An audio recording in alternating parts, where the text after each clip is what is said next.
রহমতুল্লাহি ওয়া বারাকাতুহু।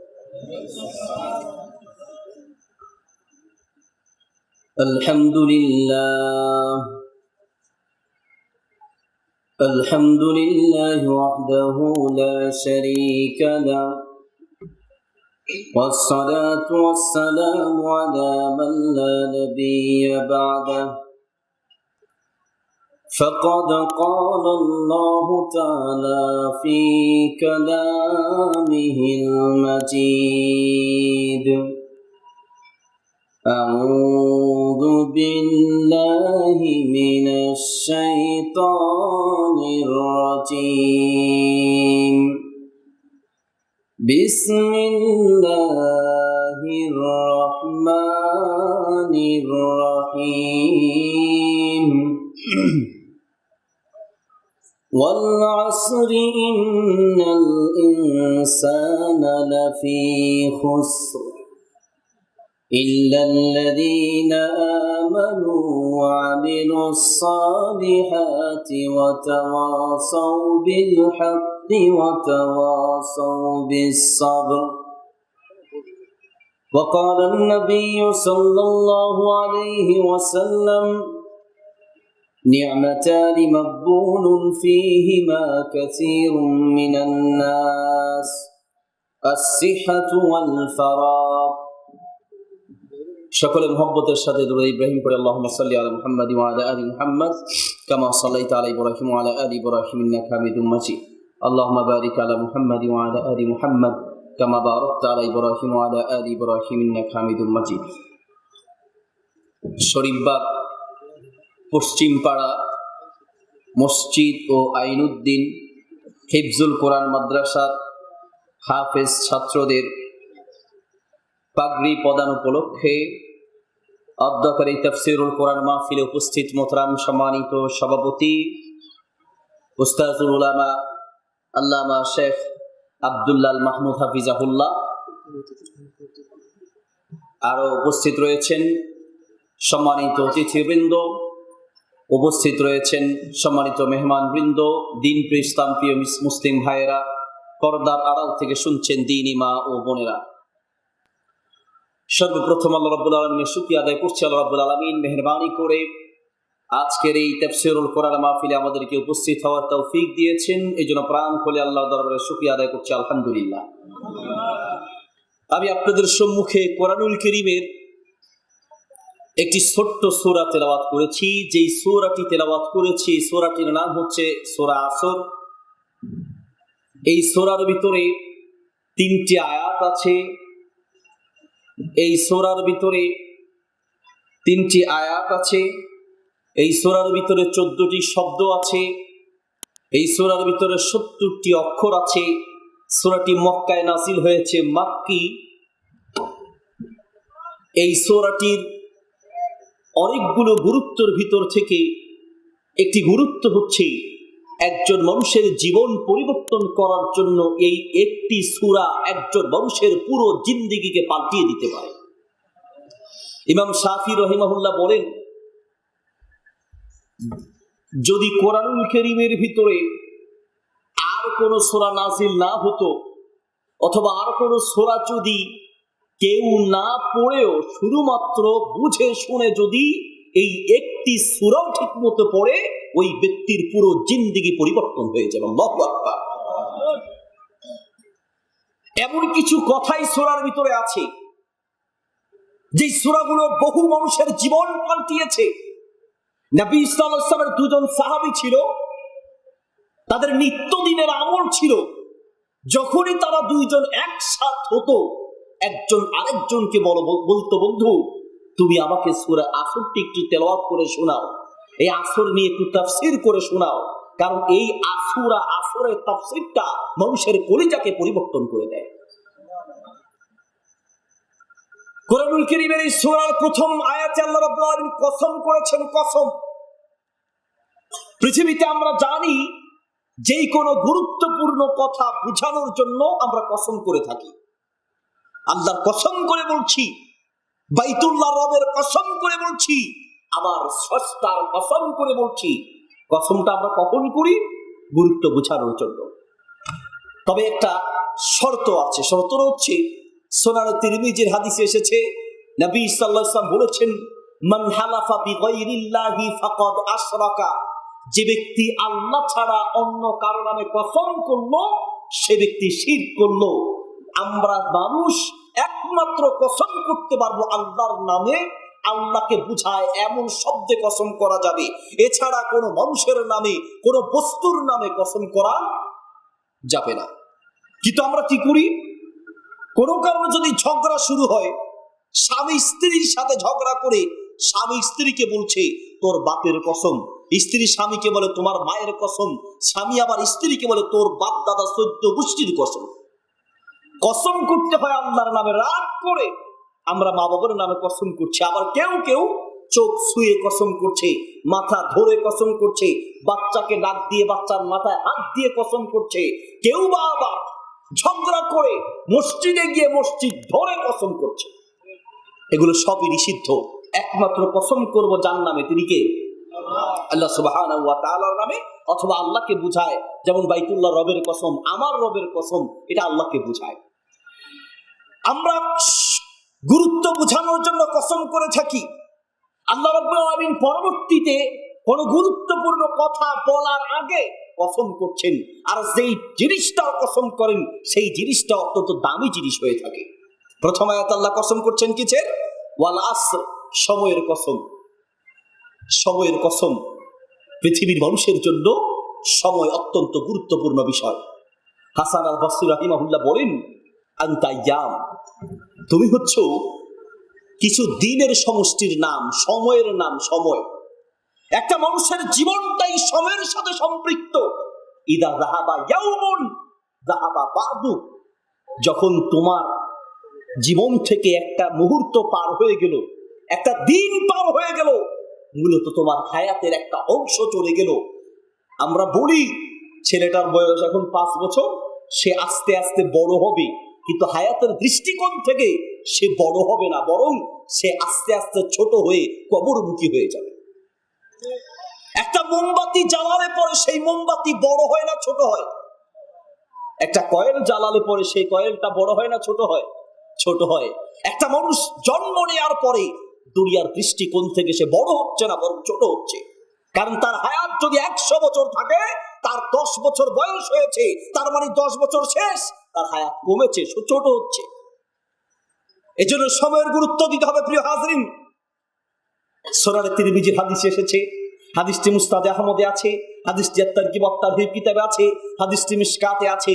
নবী সাল্লাল্লাহু আলাইহি ওয়াসাল্লাম বলছেন, নবী সাল্লাল্লাহু আলাইহি ওয়াসাল্লাম বলছেন, এদিকে খেয়াল করে শুনতে হবে, লা তাজুলু কদাম আবদিন হাত্তা ইউসআলা আন উমরিহি ফীমা আফনাহু।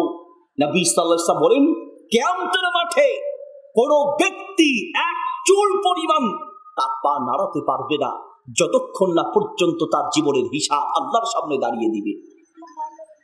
আল্লাহর সামনে দাঁড়িয়ে জীবনের প্রত্যেকটা মুহূর্তের হিসাব দিতে হবে।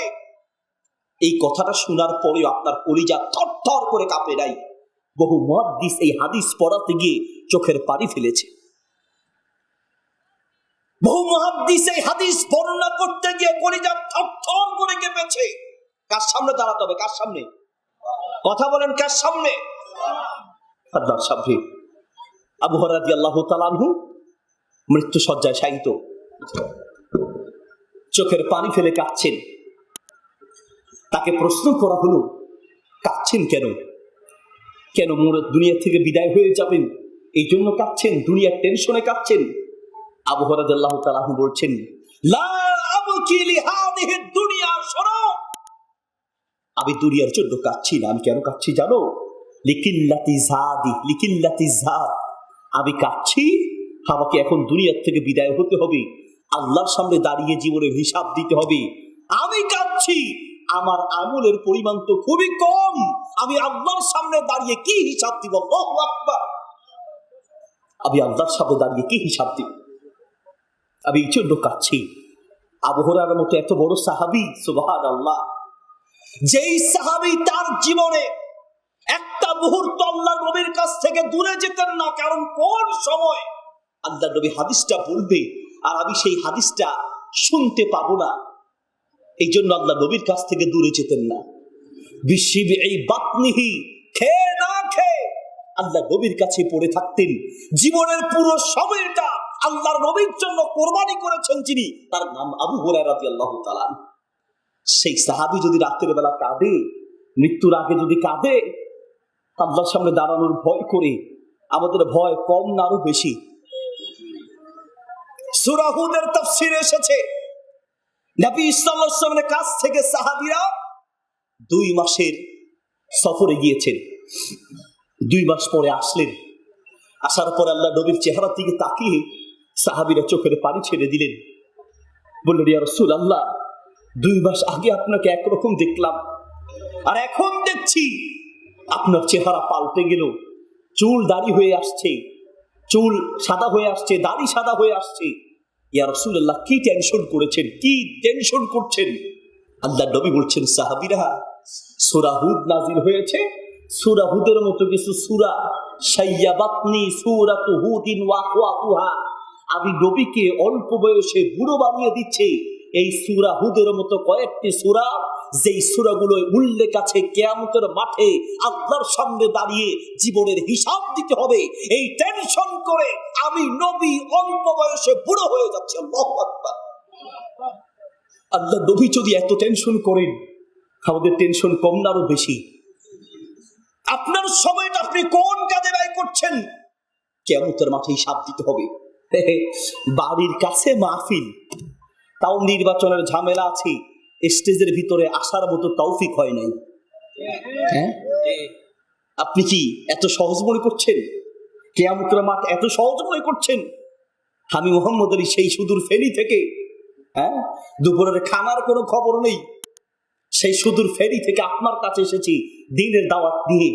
আর আপনি বাড়িতে বসবেন, আপনার দুনিয়ার ব্যস্ততা। মনে রাখবেন, আল্লাহ নবী এই কথাই বলছেন, লাল ফাকরা আখশা আলাইকুম ওয়ালাকিন আখশা আলাইকুম আন তুবসাতা আলাইকুমুদ দুনিয়া কামা বুসিতাত আলা মান কানা ক্বাবলাকুম ফাতানাফাসুহা কামা তানাফাসুহা ফাতুহলিকাকুম কামা আহলাকাতহুম ফাতুলহিয়াকুম কামা আলহাতহুম। শোনো, আমি নবী ভয় করছি তোমাদেরকে দারিদ্রতা ধ্বংস করবে না, আমি ভয় করছি তোমাদেরকে ধ্বংস করবে দুনিয়ার লোভ, নেতৃত্বের লোভ। ঠিক কিনা? তোমাদেরকে দুনিয়ার লোভ ধ্বংস করবে, এই ভয় আল্লাহ নবী করছেন। আপনি আপনার সময়কে কোন কাজে ব্যয় করছেন হিসাব দিতে হবে। খালি হাল মিন মাজিদ, আরো আছে কি, আরো আছে কি? ক্ষমতা যা আছে আরেকটু ক্ষমতার দরকার, টাকা যা আছে আরেকটু দরকার, বিল্ডিং টিনের ঘর আছে, বিল্ডিং দরকার, বিল্ডিং একতলা আছে, 2 তলা দরকার। আল্লাহর নবী বলছেন, যার কলিজার ভিতরে দুনিয়ার মহব্বত আখিরাতের চেয়ে বেশি, ওই লোকটাই জাহান্নামী হবে। জাহান্নামের স্বভাব কি জানেন? হাল মিন মাজিদ। জাহান্নামের স্বভাব হলো, জাহান্নামীদেরকে জাহান্নামে দেওয়ার পরেও এরা বলবে, জাহান্নাম বলবে হাল মিন মাজিদ, আরো আছে কি?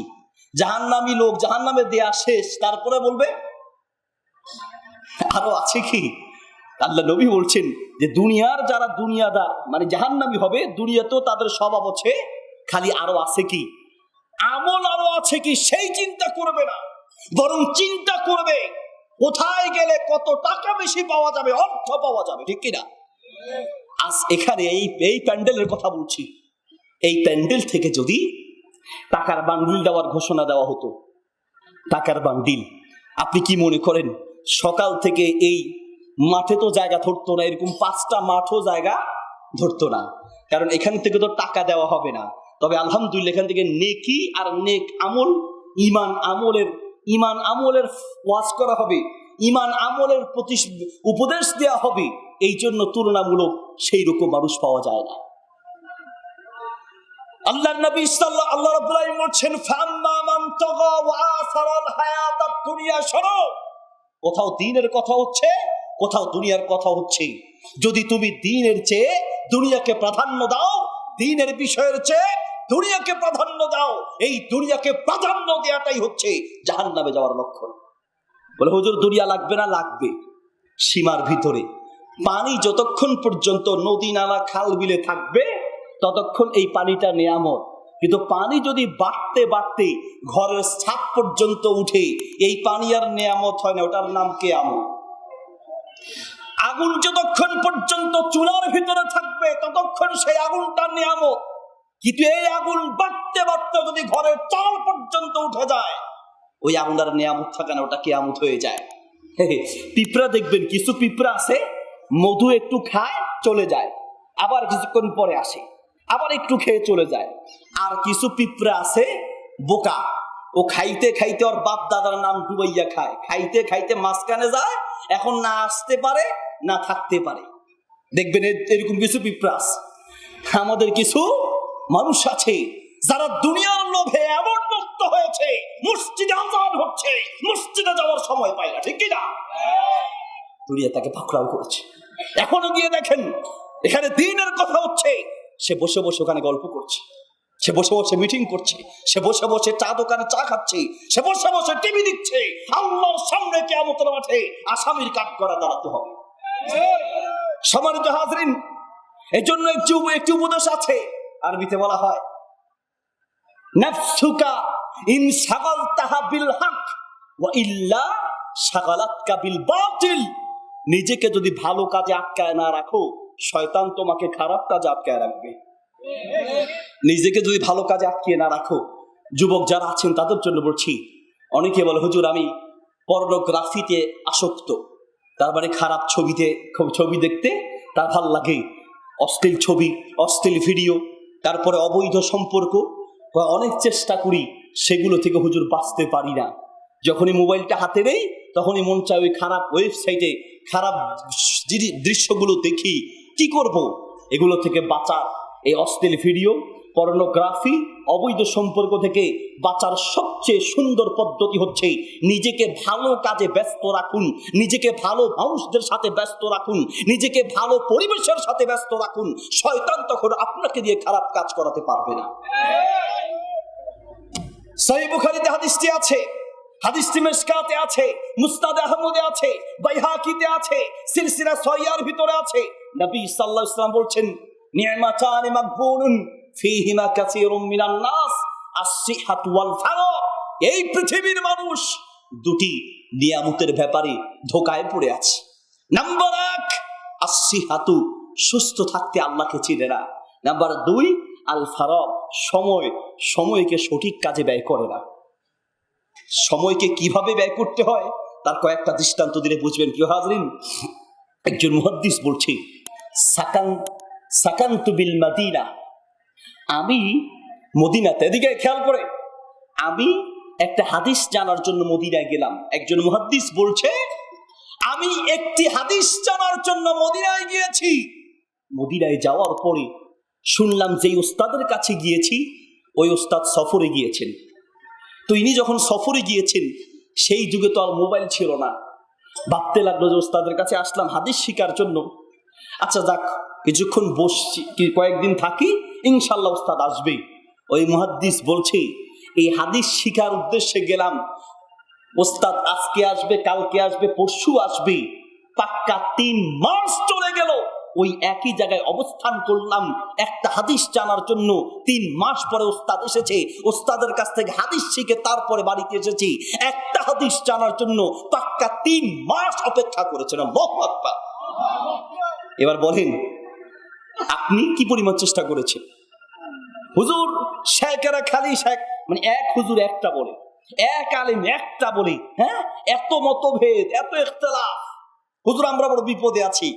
আপনি ইখতিলাফ থেকে বাঁচার জন্য, একটা মাসআলা সঠিকভাবে জানার জন্য দূরে যেতে না পারেন, অন্তত আপনাদের পাশে শরীফ বা কামিল মাদ্রাসা আছে, আশেপাশে আর অনেক মাদ্রাসা আছে, এই যে আইনুদ্দিন হিফজুল কোরআন মাদ্রাসা আছে, আপনাদের যোগ্য ভাইস প্রিন্সিপাল আছে। এই শেখের কাছে কয়দিন গিয়েছেন, কয়েক ঘন্টা সময় দিয়েছেন, শেখ এই মাসআলা সম্পর্কে সঠিক তথ্য জানতে চাই দলিলের ভিত্তিতে। কয়দিন গিয়েছেন? আপনার ইতিহাস এমন পাওয়া যাবে না। আপনি ফোন দিয়ে, মোহাম্মদ আলী সাহেবের ফোন দিছি, 10টা ফোন দেওয়ার পরে না ধরলে আমার তো ব্যস্ত থাকি, এখন হয়তো বা মোবাইল খোলার পরে দেখা যাবে 40-50টা কল এসে হাজির। তা আপনি ফোনটা ধরার পরে আমার ধমক দিয়ে কয় এত ফোন দিলাম, ফোন ধরেন না, এত মোট দেখান কেন? 10 বার কল দিয়ে আপনার মাথা গরম হয়ে গেল। আর ওই বেটা একটা হাদিস জানার জন্য 3 মাস অপেক্ষা করেছে। একটা মাসআলা সঠিকভাবে জানার জন্য কয়জন আলেমের কাছে গিয়েছেন? কয়জন আলেমের কাছে গিয়েছেন? কয়দিন গিয়েছেন? সবারই তো প্রিয় হাজরিন, বলতে চাচ্ছিলাম ওয়াল আসর, সময়ের কসম, সময়ের গুরুত্ব দেওয়ার চেষ্টা করুন। আল্লাহু আকবার, সময়ের গুরুত্ব দেওয়ার চেষ্টা করুন। মদিনা থেকে একজন সাহাবী আসলেন দামেস্কে। আবু আইয়ুব আনসারী রাদিয়াল্লাহু তাআলা আনহু দামেস্কের মসজিদে বসে আছেন। একজন ব্যক্তি এসে বলছে, জিতু মিনাল মাদিনা মিন মাদিনাতির রাসূল, আমি সেই রাসূলের মদিনা শহর থেকে আপনার কাছে এসেছি শুধুমাত্র একটা হাদিস জানার জন্য। কারণ আমি শুনেছি আপনি রাসূল সাল্লাল্লাহু আলাইহি ওয়াসাল্লাম থেকে সরাসরি শুনেছেন, এমন একটা হাদিস আপনি বর্ণনা করেন। আর আমি আপনার কাছে এসেছি সরাসরি আল্লাহ রাসূলের হাদিসটা আপনি শুনেছেন, আর আপনার কাছ থেকে সরাসরি হাদিসটা আমি শুনবো। আল্লাহু আকবার। সেই সুদূর মদিনা থেকে দামেস্কে এসেছেন হাদিস জানার জন্য। আবু আইয়ুব আনসারী রাদিয়াল্লাহু তাআলা বলছেন, আলাকা তিজারা, এখানে কি তোমার কোনো ব্যবসা আছে? তোমার কোনো আলাকা দরুরাতুন, তোমার কোনো প্রয়োজন আছে? কোনো প্রয়োজনে আলাকা হাজাতুন, কোনো প্রয়োজন, কোনো ব্যবসায়িক উদ্দেশ্যে এসেছো দামেস্কে, না সত্যি হাদিস শোনার জন্য এসেছো, ইলম শিখার জন্য এসেছো? ওই সাহাবী, ওই ব্যক্তি বলছেন, এসেছি শুধুমাত্র আপনার মুখ থেকে হাদিসটা শোনার জন্য। আল্লাহ রসুল থেকে আপনি শুনেছেন, আর আমি আপনার কাছ থেকে সরাসরি শুনবো, এছাড়া আমার আর কোনো উদ্দেশ্য নাই। আবু আইয়ুব আনসারী রাদিয়াল্লাহু তাআলা আনহু বললেন, যদি তাই হয় তাহলে শুনে রাখো, আমি আল্লাহ রসুল থেকে সরাসরি শুনেছি। আল্লাহ রসুল সাল্লাল্লাহু আলাইহি ওয়াসাল্লাম বলেছেন, মান সালাকা তরিকান ইয়ালতামিসু ফীহি ইলমান সাহালাল্লাহু লাহু তরিকান ইলাল জান্নাহ, যে ব্যক্তি ইলম শিখার জন্য একটু কিছু দূর হেঁটে যাবে, এগিয়ে যাবে, চেষ্টা করবে, আমি আল্লাহর নবী থেকে শুনেছি, আল্লাহ নবী বলেছেন স্বয়ং আল্লাহ তার জন্য জান্নাতের রাস্তাকে সহজ করে দিবেন। জান্নাতের রাস্তাকে সহজ করে দেওয়ার অর্থ, যেভাবে চললে আপনি জান্নাত পাবেন সেই ব্যবস্থা স্বয়ং আল্লাহ করবেন। আল্লাহু আকবার। সেই ব্যবস্থা স্বয়ং আল্লাহ করবেন। সবার তো প্রিয় হাজরিন, ওয়াল আসর, সময়ের কসম, আল ওয়াক্তু কাসসাইফ ফাইন লাম তাকতাহু ওয়াতাকা, যদি তুমি সময় হলো তরবারির মতো, যদি তুমি সময়কে না কাটো সময় তোমাকে কেটে দিবে। আমাদের সময়গুলো কোথায় যায় খেয়াল রাখতে হবে। যুবক, বর্তমান অধিকাংশ যুবকরা তাদের সময়গুলোকে সবচেয়ে বেশি নষ্ট করছে মিস্টার মোবাইল চৌধুরীর মাধ্যমে। কথা বলেন, সবচেয়ে বেশি সময় নষ্ট হচ্ছে ফেসবুক, ইন্টারনেট। হ্যাঁ ভালো, এগুলোতে যদি ভালো কাজ করেন, এগুলোতে আলহামদুলিল্লাহ, মোবাইলে আপনার বাংলা হাদিস আছে, আল হাদিস আছে, তারপর আরো বিভিন্ন কোরআনের সফটওয়্যার আছে, ওয়াজ মাহফিল আছে, এই যে মোবাইলগুলোতে লাইভ হচ্ছে। যদি এই ধরনের কিছু ভালো কাজ করেন তাহলে এই সময়টা আপনার কাজে লাগবে। আর যদি অহেতুক সময় আপনি নষ্ট করেন, কিয়ামতের মাঠে এই মোবাইলটা আপনার জন্য জাহান্নামের কারণ হয়ে দাঁড়াবে। সবারই তো উপস্থিতি, সময়কে গুরুত্ব দেওয়ার চেষ্টা করবেন। আল্লাহ আমাদেরকে সেই তৌফিক দান করুন। আসুন, আল্লাহ রাব্বুল আলামিন কসম করার পরে পরবর্তী যে কথাগুলো বলবে, আজকের মাহফিলের সবচেয়ে গুরুত্বপূর্ণ পয়েন্ট, খুব খেয়াল করে শুনতে হবে। আলোচনা খুব দীর্ঘ সময় দিব না, কিন্তু গুরুত্বপূর্ণ পয়েন্টগুলো খুব সংক্ষেপে বলার চেষ্টা করবে। শেষ পর্যন্ত থাকবেন, রাজি আছেন ইনশাআল্লাহ? ইল্লাল্লাযিনা আমানু ওয়া আমিলুস সালিহাত ওয়া তাওয়াসাউ বিল হক ওয়া তাওয়াসাউ বিস সবর, এই চারটি উপদেশ দেওয়ার জন্যই আল্লাহ আগে কসম করেছেন। নাম্বার 1 হচ্ছে যারা ঈমান আনে, নাম্বার 2 হচ্ছে যারা আমল করে, নেক আমল করে, নাম্বার 3 হচ্ছে যারা হকের উপদেশ দেয়, একে অপরকে হকের দাওয়াত দেয়, নাম্বার 4 হচ্ছে যারা একে অপরকে ধৈর্যের উপদেশ দেয়।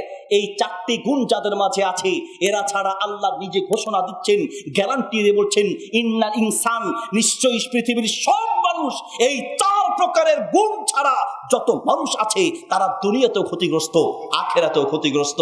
দুনিয়া এবং আখেরাত থেকে ক্ষতিগ্রস্ত হলে 4টি গুণের কথা বলেছেন।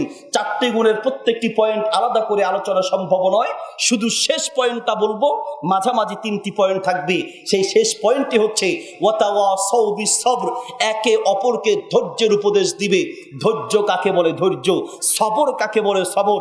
ঈমানের জন্য সবর লাগবে, নেক আমলের জন্য সবর লাগবে, মানুষকে হকের দাওয়াত দিতে হলে সবর লাগবে, নিজে নেক কাজে সময় দেওয়ার জন্য সবর আর ধৈর্যের প্রয়োজন। বলবেন হুজুর আমাদের তো আলহামদুলিল্লাহ ধৈর্য আছে। ধৈর্য কাকে বলে? আমরা ধৈর্য বলতে বুঝি, রিক্সার ড্রাইভার 20 টাকার ভাড়া 40 টাকা চেয়েছে, 2টা থাপ্পড় দিয়া কয় আমার আজকে শরীর খারাপ দেখা ধৈর্য ধরছি, নাহলে তোরে আরো দেখায় দিতাম। তাহলে আগে কয়টা দিছে?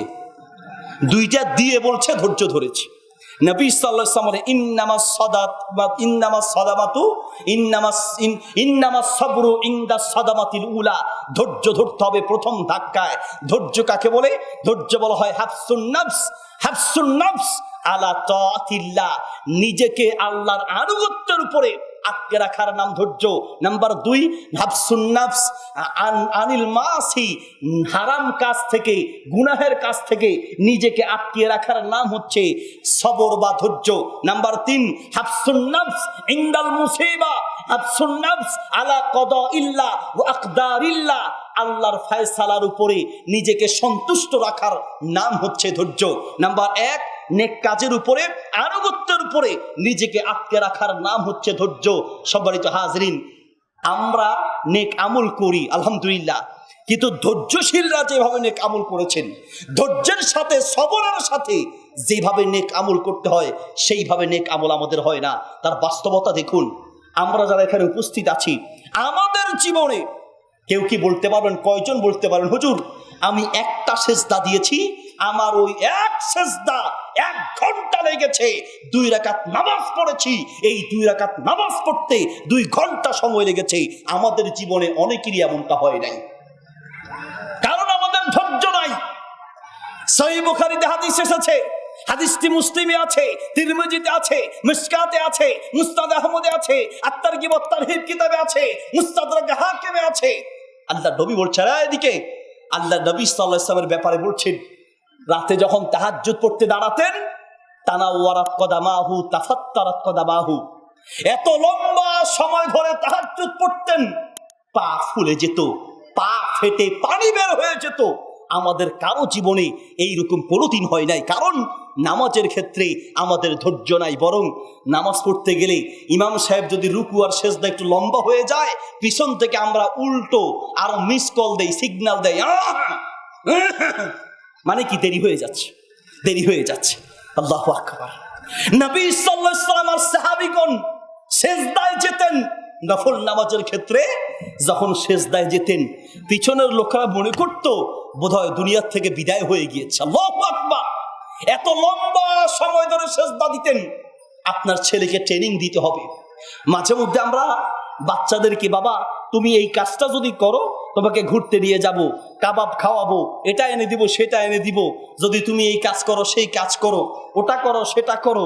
মাঝে মধ্যে এটার উপরে শর্ত দিয়ে তারা অভ্যস্ত করেন, বাবা আজকে যদি 20 রাকাত নামাজ পড়ো, তোমাকে একটা ভালো জিনিস এনে খাওয়াবো, ঘুরতে নিয়ে যাব, 1 ঘন্টা কোরআন তেলাওয়াত করো, 2 ঘন্টা একটানা তেলাওয়াত করো, নামাজে দাঁড়িয়ে একটা সেজদা দিবে, যেন সেই সেজদার ভিতরে তাসবিহ পড়বে, আধা ঘন্টা পর্যন্ত যদি পড়তে পারো, বাবা তুমি যা চাইবে তা দিব। এইভাবে অভ্যস্ত করতে হবে। আপনার ছেলে নামাজে অভ্যস্ত নয়, কোরআন তেলাওয়াতে অভ্যস্ত নয়, বরং আপনার ছেলে মোবাইলে অভ্যস্ত। মোবাইলটা তার হাতে দেন, ঘন্টার পর ঘন্টা চলে যাবে, সে টেরও পাবে না। আমাকে এক যুবক গত মাসে বলছে, হুজুর বেয়াদবি মাফ করবেন, আপনারা রুহের ডাক্তার আর আমরা রোগী, সেই হিসেবে আপনাকে খুলে বলছি। বলেন, আমি একটি অবৈধ সম্পর্কে লিপ্ত আছি, আমার সম্পর্ক এত গুরুত্ব, মানে এতটাই অভ্যস্ত হয়েছি, হুজুর রাতে 10টা বাজে যে মোবাইল নিয়ে কথা বলা শুরু করি, রাতের ক্লাস যে শুরু হয় 10টায়, এই ক্লাস শেষ হয় ফজরের সময়। মনে বুঝেন নেই? তার মানে পাক্কা 8 থেকে 10 ঘন্টা একটানা সে মোবাইলে কথা বলি। আমি চিন্তা করলাম, এত ধৈর্য আপনি পান কইরে ভাই, এত ধৈর্য কুলাইটা কেমনে? 5 মিনিট কথা বললেই কান গরম হয়ে যায়, আর ওই বেটা 5 মিনিট না 5 ঘন্টার উপরে কথা বলে। আপনাদের ভিতরে অনেকে আছে, এত ধৈর্য পায় কই? অবৈধ কাজে, হারামের কাজে তার ধৈর্য আছে। খেলা দেখতে গেলে ঘন্টার পর ঘন্টা খেলে, তার কোনো বিরক্তি আসে না। মাহফিল একটু রাত বেশি হলে তার বিরক্তি শুরু হয়ে যায়। এই জন্য আমলের ক্ষেত্রে ধৈর্য লাগবে। সম্মানিত হাজরিন, আমলের ক্ষেত্রে ধৈর্য আর সবরের জন্য নিজের অন্তরের ভিতরে নিজের অন্তরটাকে আখিরাতমুখী করতে হবে, জান্নাতমুখী করতে হবে। এদিকে যাদের অন্তরে আর কলিজায় জান্নাতের আগ্রহ আছে। আল্লাহু আকবার। দুনিয়া তার কাছে কিচ্ছু না, লাইসা বিশাই, দুনিয়া তার কাছে কিছু না। সাহাবীগণ ইলম শিখতেন, ওয়াজ শুনতেন, হাদিস শুনতেন। আজকে যেটা শুনেছেন, শোনার পর থেকে আমল শুরু করতেন। সাহাবীদের কেউ কেউ বলছেন যে আমরা একটা হাদিস শুনে ওটার উপরে আমল করা ছাড়া আরেকটা শুনতাম না। তার মানে যেই হাদিসটা শুনতাম সাথে সাথে সেই আমলটার সেই হাদিসের উপরে আমল শুরু করে দিতাম। আল্লাহু আকবার। যার কারণে মৃত্যুর আগ পর্যন্ত হাদিস ভুলতেন না। সহিহ মুসলিম একটি হাদিস আছে, সহিহ মুসলিমে হাদিসটি কি? রাসূলুল্লাহ সাল্লাল্লাহু আলাইহি ওয়াসাল্লাম বলেছেন, মান সাল্লা সিনতাই আশারা, যে ব্যক্তি 12 রাকাত সুন্নত সালাত পড়বে, দৈনিক কত রাকাত? 12 রাকাত। যে ব্যক্তি দৈনিক 12 রাকাত সুন্নত নামাজ পড়বে, বুনিয়া লাহু বিহিন্না ফিল জান্নাহ, ওই ব্যক্তির জন্য আল্লাহ জান্নাতের ভিতরে ঘর নির্মাণ করবেন। সুবহানাল্লাহ। দৈনিক কয় রাকাত? 12 রাকাত। দৈনিক 12 রাকাত সুন্নত নামাজ পড়লে জান্নাত পাওয়া যাবে। এই হাদিসটি আল্লাহ রাসূল বলেছেন। আল্লাহ রাসূল সাল্লাল্লাহু আলাইহি ওয়াসাল্লাম থেকে 4 জন বর্ণনাকারী এই হাদিসটি বর্ণনা করেছেন। আল্লাহ রাসূল থেকে শুনেছেন উম্মে হাবিবা। উম্মে হাবিবা বলছেন, ইদা সামিতুহু, আমি যখন এই হাদিসটি শুনলাম, যখন থেকে হাদিসটি শুনলাম, মা তারাকতুহুন্না মুনযু সামিতুহু মির রাসূলিল্লাহ, যেই দিন থেকে হাদিসটি আমি আল্লাহর নবীর কাছে শুনেছি, সেই দিন থেকে আজ পর্যন্ত এই হাদিসের উপর আমল আমি ত্যাগ করিনি। আল্লাহু আকবার। আমি আমল ত্যাগ করিনি, মানে যেই দিন থেকে আল্লাহ রাসূলের কাছ থেকে হাদিস শুনেছি, সেই দিন থেকে আজ পর্যন্ত আমি এই আমলটা ছাড়ি নেই। 12 রাকাত সুন্নত আমি নিয়মিত পড়েছি। আল্লাহ রাসূল থেকে হাদিসটি শুনেছেন উম্মে হাবিবা। উম্মে হাবিবা থেকে শুনেছেন আনবাসা। আনবাসা বলছেন, ঈদ মা তারাকতুহুন্না মুনযু সামিতু মিন উম্মি হাবিবা, আমি যেই দিন এই হাদিসটি উম্মে হাবিবা থেকে শুনলাম, সেই দিন থেকে আজ পর্যন্ত আমি নিজে এই হাদিসের উপর আমল ছাড়তে পারি নাই। আল্লাহু আকবার। আমি ছাড়ি নাই। আল্লাহ রাসূল থেকে শুনেছেন উম্মে হাবিবা, তিনিও একই বক্তব্য। উম্মে হাবিবা থেকে শুনেছেন আনবাসা, তিনিও একই বক্তব্য। আনবাসা থেকে শুনলেন আমর রাহিমাহুল্লাহ, তিনি বলছেন, আমি যেই দিন থেকে এই হাদিসটি আমি আনবাসা থেকে শুনেছি, মা তারাকতুহু, আমি যেই দিন শুনেছি সেই দিন থেকে আজ পর্যন্ত এই হাদিসের উপর আমল আমি ছাড়তে পারি নাই। আমর থেকে শুনেছেন নোমান বলছে, যেই দিন থেকে আমরের কাছ থেকে এই হাদিসটি আমি শুনেছি, সেই দিন থেকে আজ পর্যন্ত এই হাদিসের উপরে আমল আমিও ছাড়িনি। আল্লাহু আকবার। তাহলে তারা যখন হাদিস শুনতেন সাথে সাথে আমলে বাস্তবায়ন করতেন। এই জন্য একদিকে হাদিসও ভুলতেন না, আমলও ছাড়তেন না। আমলও থাকতো, হাদিসও মনে থাকতো। আর আমরা বহু ওয়াজ শুনি, ওয়াজ মনে থাকে না, কারণ আমরা হাদিসগুলো বা ওয়াজগুলো আমলের নিয়তে শুনি না। সম্মানিত প্রিয় হাজরিন, বলছিলাম যে আমলের গুরুত্ব। আল্লাহু আকবার। ধৈর্য ধরতে হবে আমলের উপরে, আল্লাহর আনুগত্যের উপরে। যেই কোনো বিষয় আল্লাহর কোনো ফায়সালা যখন এসে যাবে, দ্বীনের কোনো কথা আসবে, দ্বীনের বিষয় আসবে, জান্নাতের বিষয় আসবে, দুনিয়ার সবকিছুর চেয়ে যখন ওই জান্নাতের কাজ আর কথাকে প্রাধান্য দিতে পারবেন, বুঝবেন আপনার ভিতরে এখনো ঈমান ঠিক আছে। একটা হচ্ছে দুনিয়া, আর একটা পাশে হচ্ছে আখিরাত। আপনি কোনটাকে প্রাধান্য দিবেন, সিদ্ধান্ত নেওয়ার দায়িত্ব আপনার। একটি ঘটনা আপনাকে বলছি। সহিহ সনদে ইমাম আহমদ রাহিমাহুল্লাহ বর্ণনা করেছেন, ইবনে হিব্বান, সহিহ ইবনে হিব্বান riwayatটি এসেছে। নবী সাল্লাল্লাহু আলাইহি সাল্লামের কাছে একজন এতিম আসলেন। এসে আল্লাহ নবীকে বললেন, ইয়া রাসূলুল্লাহ, আমার একটা দেয়াল আছে, দেয়ালের ওই পাশে একজন ব্যক্তি, তার একটা খেজুর গাছ আছে। ওই খেজুর গাছের খেজুর এসে আমার এই পাশে পড়ে, এই পাশে যদি পড়ে বাচ্চারা খেয়ে ফেলবে, সবসময় এটা নিয়ে ঝগড়া হবে। কাজে আপনি একটু তাকে বলেন যে সে যেন এই গাছটি আমার কাছে বিক্রি করে দেয়, আমার কাছে যেন বিক্রি করে দেয়। এই কথা শোনার পরে আল্লাহ রাসূল সাল্লাল্লাহু আলাইহি ওয়াসাল্লাম তাকে ডাকলেন, ডেকে বললেন, শোনো, হাদিহিন নাখলা, এই খেজুর গাছটি তুমি এই এতিম ছেলেটির কাছে বিক্রি করো। যদি বিক্রি করো, তাহলে এর বিনিময়ে তুমি যে এতিমকে সহযোগিতা করেছো, আল্লাহ রাব্বুল আলামিন তোমাকে জান্নাতের ভিতরে গাছ নির্মাণ করে দিবেন। দুনিয়ায় গাছের বিনিময়ে তুমি জান্নাতি গাছ পাবে। আল্লাহু আকবার। এই কথাটি শুনে সে বলছে, ইয়া রাসূলুল্লাহ, আমি তো এই গাছ বিক্রি করব না। কেন? আমি তাকে বলেছি আমি বিক্রি করব না, আমার এই গাছ বিক্রি করার কোনো ইচ্ছা নাই, আপনি যাই বলেন না কেন আপনার এই গাছ, আমি এই গাছ আপনার কাছেও বিক্রি করব না, তার কাছেও বিক্রি করব না। লোকটি চলে গেল। পাশেই ছিল আবু দাহদা।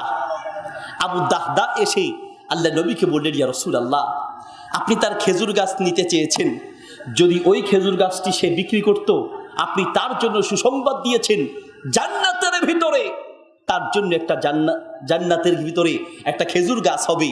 ইয়া রাসূলুল্লাহ, যদি আমি তার কাছ থেকে যেই কোনো বিনিময়ে ওই খেজুর গাছটি কিনে দিতে পারি, বলেন তো দেখি, তাহলে ওই খেজুর গাছটির বিনিময়ে আমি কি জান্নাতের ভিতরে খেজুর গাছ পাবো? আল্লাহ নবী বললেন, আবু দাহদা, যদি তুমিও কিনে দিতে পারো, আল্লাহর জান্নাতের ভিতরে তোমাকেও আল্লাহ ওই রকম খেজুর গাছের ব্যবস্থা করে দিবেন। সুবহানাল্লাহ। আবু দাহদা দেরি না করে তাড়াতাড়ি চলে গেলেন, গিয়ে লোকটাকে বলছেন, ভাই তোমার হাত জোর করে বলছি শোনো, আবার জান্নাত লাগবে, আবার জান্নাত লাগবে। আমি জান্নাতে খেজুর গাছ পাওয়ার মানেটাই হচ্ছে জান্নাতটা আমার হয়ে যাবে। আল্লাহু আকবার। জান্নাতটা আমার লাগবে ভাই রে, তোমাকে অনুরোধ করে বলি গাছটা আমার কাছে বিক্রি করো। রাজি নেই। বলছে তাহলে একটা কথা শোনো, ওই যে মদিনার ভিতরে বিশাল একটা বাগান তুমি চিনো, নাম শুনেছো, চিনেছো সেই বাগানটা, আমার যে বাগান, হ্যাঁ চিনেছি, ওই বাগানের ভিতরে যত গাছ আছে সব গাছ তোমাকে দিয়ে দিব। বাগানের ভিতরে আমার করা ঘর আছে, ওই ঘরটাও তোমাকে দিয়ে দিব, বাগানও দিব, জায়গাও দিব, ঘরও দিব, সব দিব। আমি আর আমার স্ত্রী সেখান থেকে বের হয়ে চলে এসে সব তোমার নামে দিয়ে দিব, শুধুমাত্র তুমি তার বিনিময়ে তোমার এই খেজুর গাছটা দিতে রাজি আছো? লোকটা বলল, যাও, এত লাভ পাইলে কে রাজি না হবে? ঠিক আছে, আমি রাজি হয়ে গেলাম, গাছটা তোমাকে দিয়ে দিলাম। কখন নিবা? আরে আমি কালকেই তোমাকে খালি করে দিব, তুমি কালকেই ওই বাগান তুমি নিয়ে যাবে, গাছটা আমাকে দিয়ে দিবে, চুক্তি করো। চুক্তি হয়ে গেল। চুক্তি হওয়ার পরে আল্লাহ নবীর কাছে গিয়ে বললেন, আবু দাহদা, ইয়া রাসূলুল্লাহ, আপনি যে গাছটি পছন্দ করেছেন আমি সেই গাছটা ক্রয় করেছি।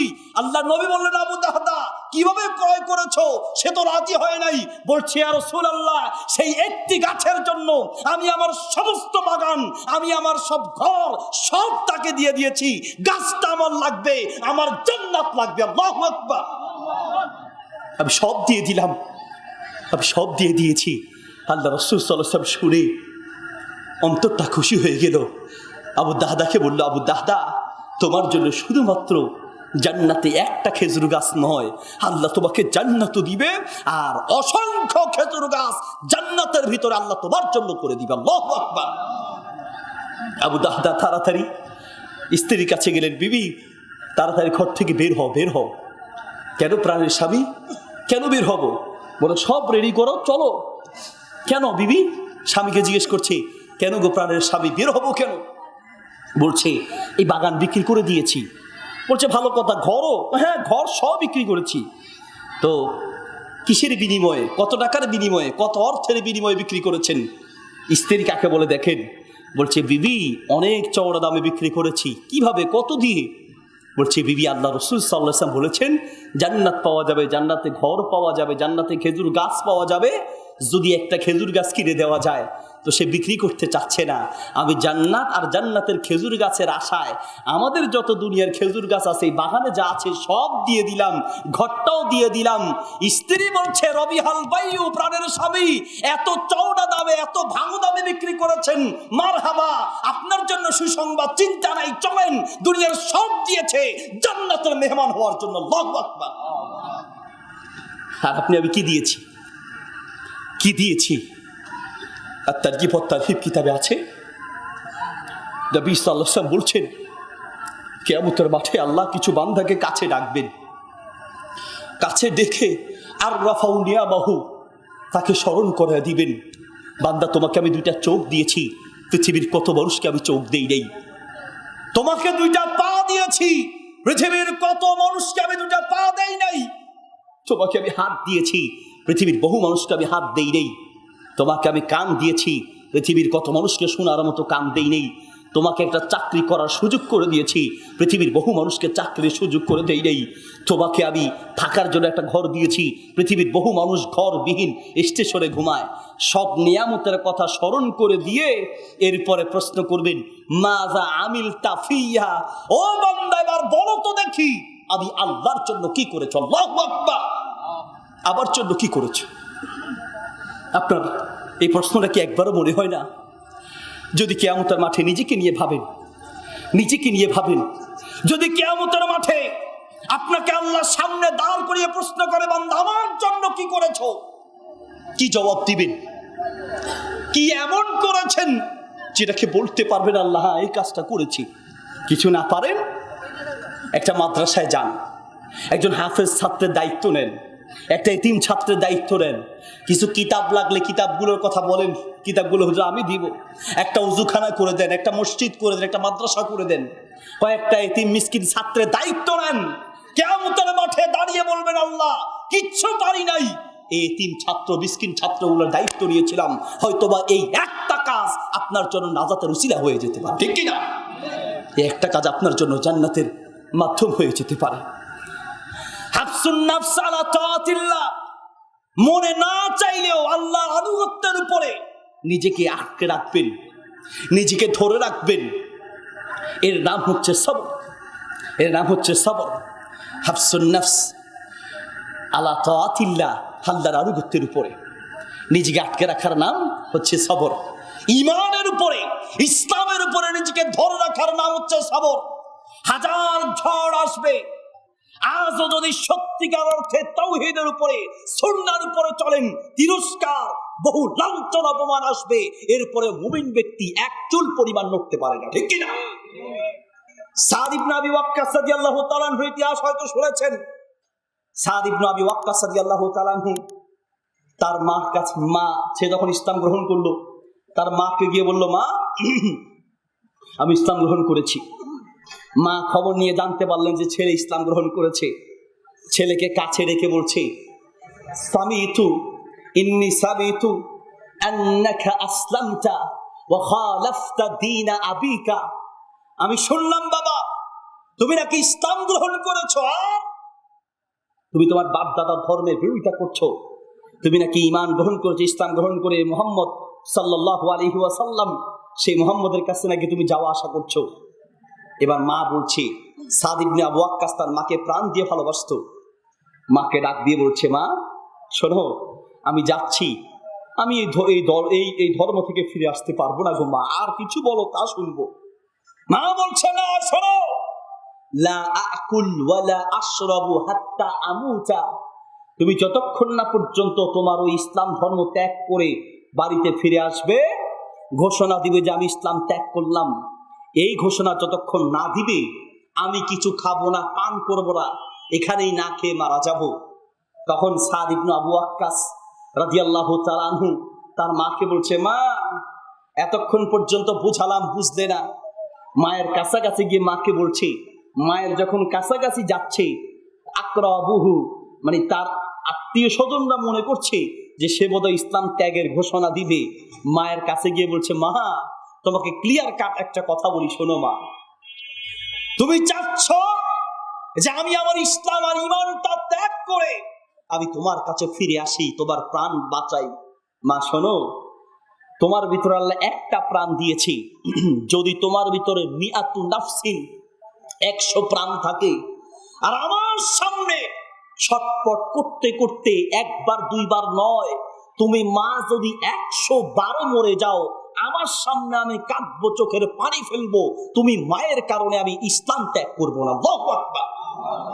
তুমি মায়ের কারণে আমি আমার ঈমান হারাবো না, ইসলাম হারাবো না, দুনিয়ার সব ছাড়তে পারি, ইসলাম ত্যাগ করবো না। সবর এটাকে বলে। সবর মানে নিজেকে সত্যের উপরে আটকে রাখা, নিজেকে হকের উপরে আটকে রাখা, নিজেকে আমলের উপরে আটকে রাখা, খুঁজে খুঁজে বেশি বেশি আমল, মনে না চাইলেও খুঁজে খুঁজে বেশি বেশি আমল করার জন্য নিজেকে উদ্বুদ্ধ করার নাম সবর। আমরা রাতারাতি পয়সাওয়ালা হওয়া যায় কিভাবে? খুঁজে খুঁজে সেই আমলগুলো খুঁজি। এই যে এহসান গ্রুপ নাম শুনছেন না? এহসান গ্রুপের মতো বিভিন্ন গ্রুপগুলো কিছু এই দুনিয়া লোভীদেরকেই পাকড়াও করে। এই গ্রুপগুলোর যেমন দোষ আছে, কিছু দুনিয়া লোভীরও দোষ আছে। ও চায় রাতারাতি পয়সাওয়ালা হতে, বুঝেন নাই, রাতারাতি কোটিপতি হয়ে যাবে। আর যত এই জাতীয় বাটপার গ্রুপ আছে, এসান গ্রুপের মতো যত বাটপার গ্রুপ আছে, সবগুলো গ্রুপের উদ্দেশ্য হলো মানুষকে লোভ দেখাবে। আজকে দিছেন তো কালকে আপনি ধনী হয়ে গেছেন, আসলে তো দিছে তো ফকির হয়েছে, ধনী হয় নাই। আমরা খালি সেগুলো খুঁজি। আর যারা প্রকৃত ইমানদার দিনদার তারা কি খুঁজে জানেন? তারা সব সময় খুঁজে কোন আমল দিয়ে আমি আমার আল্লাহকে পাবো। আল্লাহু আকবার।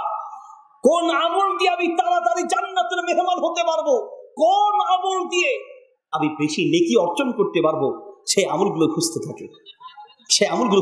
মাঝে মাঝে আলেমদের কাছে যাবেন, আপনাদের এলাকায় যোগ্য আলেমরা আছে, গিয়ে বলবেন হুজুর আমাকে এমন একটা আমলের কথা বলেন যে আমলটা শিখলে খুব তাড়াতাড়ি আমি অল্প সময়ে বেশি নেকি অর্জন করতে পারবো। সুবহানাল্লাহ। সহিহ বুখারীতে হাদিস আছে, মিশকাতে হাদিসটি আছে, আপনার সিলসিলা সহিহার ভিতরে হাদিসটি আছে। নবী সাল্লাল্লাহু আলাইহি সাল্লাম ফজরের সালাত পড়ে তিনি চলে গেলেন বাজারে, বিভিন্ন কাজে গেলেন। কাজ থেকে ফিরে এসে দেখছেন ফজরের পর থেকে প্রায় 10টা পর্যন্ত রাসূল সাল্লাল্লাহু আলাইহি ওয়াসাল্লামের স্ত্রী জুয়াইরিয়া রাদিয়াল্লাহু তাআলা আনহা তিনি এক জায়গায় বসে তাসবিহ তাহলিল বিভিন্ন আমল করছেন। এই দৃশ্য দেখে নবী সাল্লাল্লাহু আলাইহি ওয়াসাল্লাম জুয়াইরিয়াকে বললেন, জুয়াইরিয়া এতক্ষণ পর্যন্ত আমল করছো? বলছে ইয়া রাসূলুল্লাহ, হ্যাঁ, আপনি যাওয়ার পর থেকে এখন পর্যন্ত একই আমল করছি। আল্লাহ নবী সাল্লাল্লাহু আলাইহি ওয়াসাল্লাম বললেন, জুয়াইরিয়া এতক্ষণ পর্যন্ত তুমি যা আমল করেছো, যত সওয়াব পেয়েছো, আমি একটা আমল দিয়ে, একটা দোয়া দিয়ে তোমার চেয়ে বেশি নেকি অর্জন করেছি। জুয়াইরিয়া রাদিয়াল্লাহু তাআলা আনহা বলেন, ইয়া রাসূলুল্লাহ, কি বলেন? 5-6 ঘন্টার ইবাদতের চেয়ে আপনার একটা দোয়া তার চেয়ে বেশি সওয়াব বেশি। কি সেই আমলটা? তাড়াতাড়ি বলেন। আল্লাহু আকবার। এই আমলগুলো শিখেন। আর শিখার উদ্দেশ্য কি? আজকে শিখবেন, 1 বছর পরে আমল করবেন নাকি? হ্যাঁ হ্যাঁ। আমরা অনেক সময় আমাদের যুবকরা, বাবা দাড়ি রাখো না কেন? হুজুর দোয়া করেন যেন দাড়ি রাখতে পারি। আমার এক যুবক হাত টাইনা, হুজুর একটু হাতের উপরে, গালের উপরে হাত বুলায় দেন যেন দাড়ি রাখতে পারি।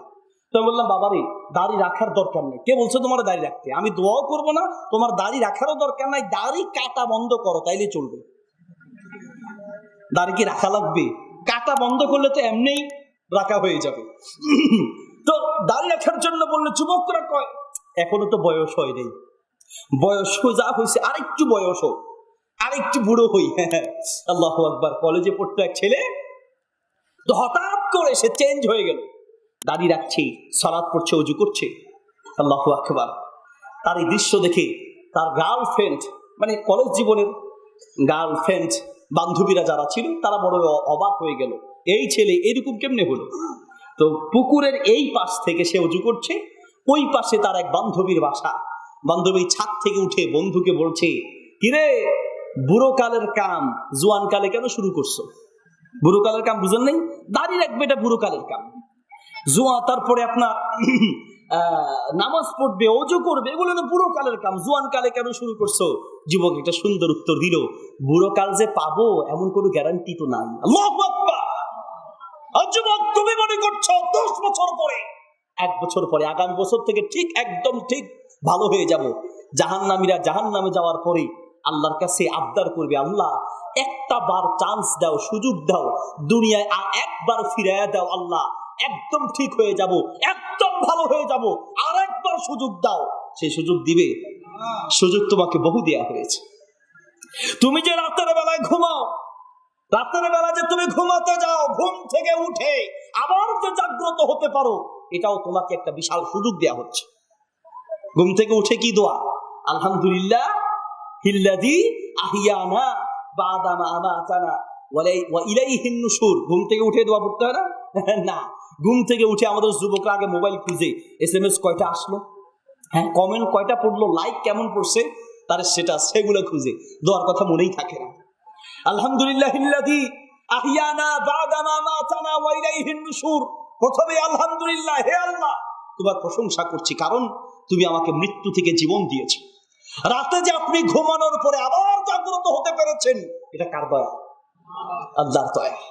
আল্লাহর দয়ায় আপনি আবার জাগ্রত হতে পেরেছেন, এটা আল্লাহ আপনাকে একটা বিশাল সুযোগ দিয়েছে। বান্দা, এখনো সময় আছে, ফিরে আসো। এখনো সময় আছে, ফিরে আসো। এখনো সময় আছে, ফিরে আসো। সম্মানিত প্রিয় হাজরিন, প্রতিটা মুহূর্ত আল্লাহ আপনাকে সময় দিচ্ছে আল্লাহর পথে ফিরে আসার জন্য। নিঃশ্বাসটা নিচ্ছেন, এরপর নিঃশ্বাসটা আবার ছাড়ছেন, নিঃশ্বাস নিচ্ছেন, নিঃশ্বাস আবার ছাড়ছেন।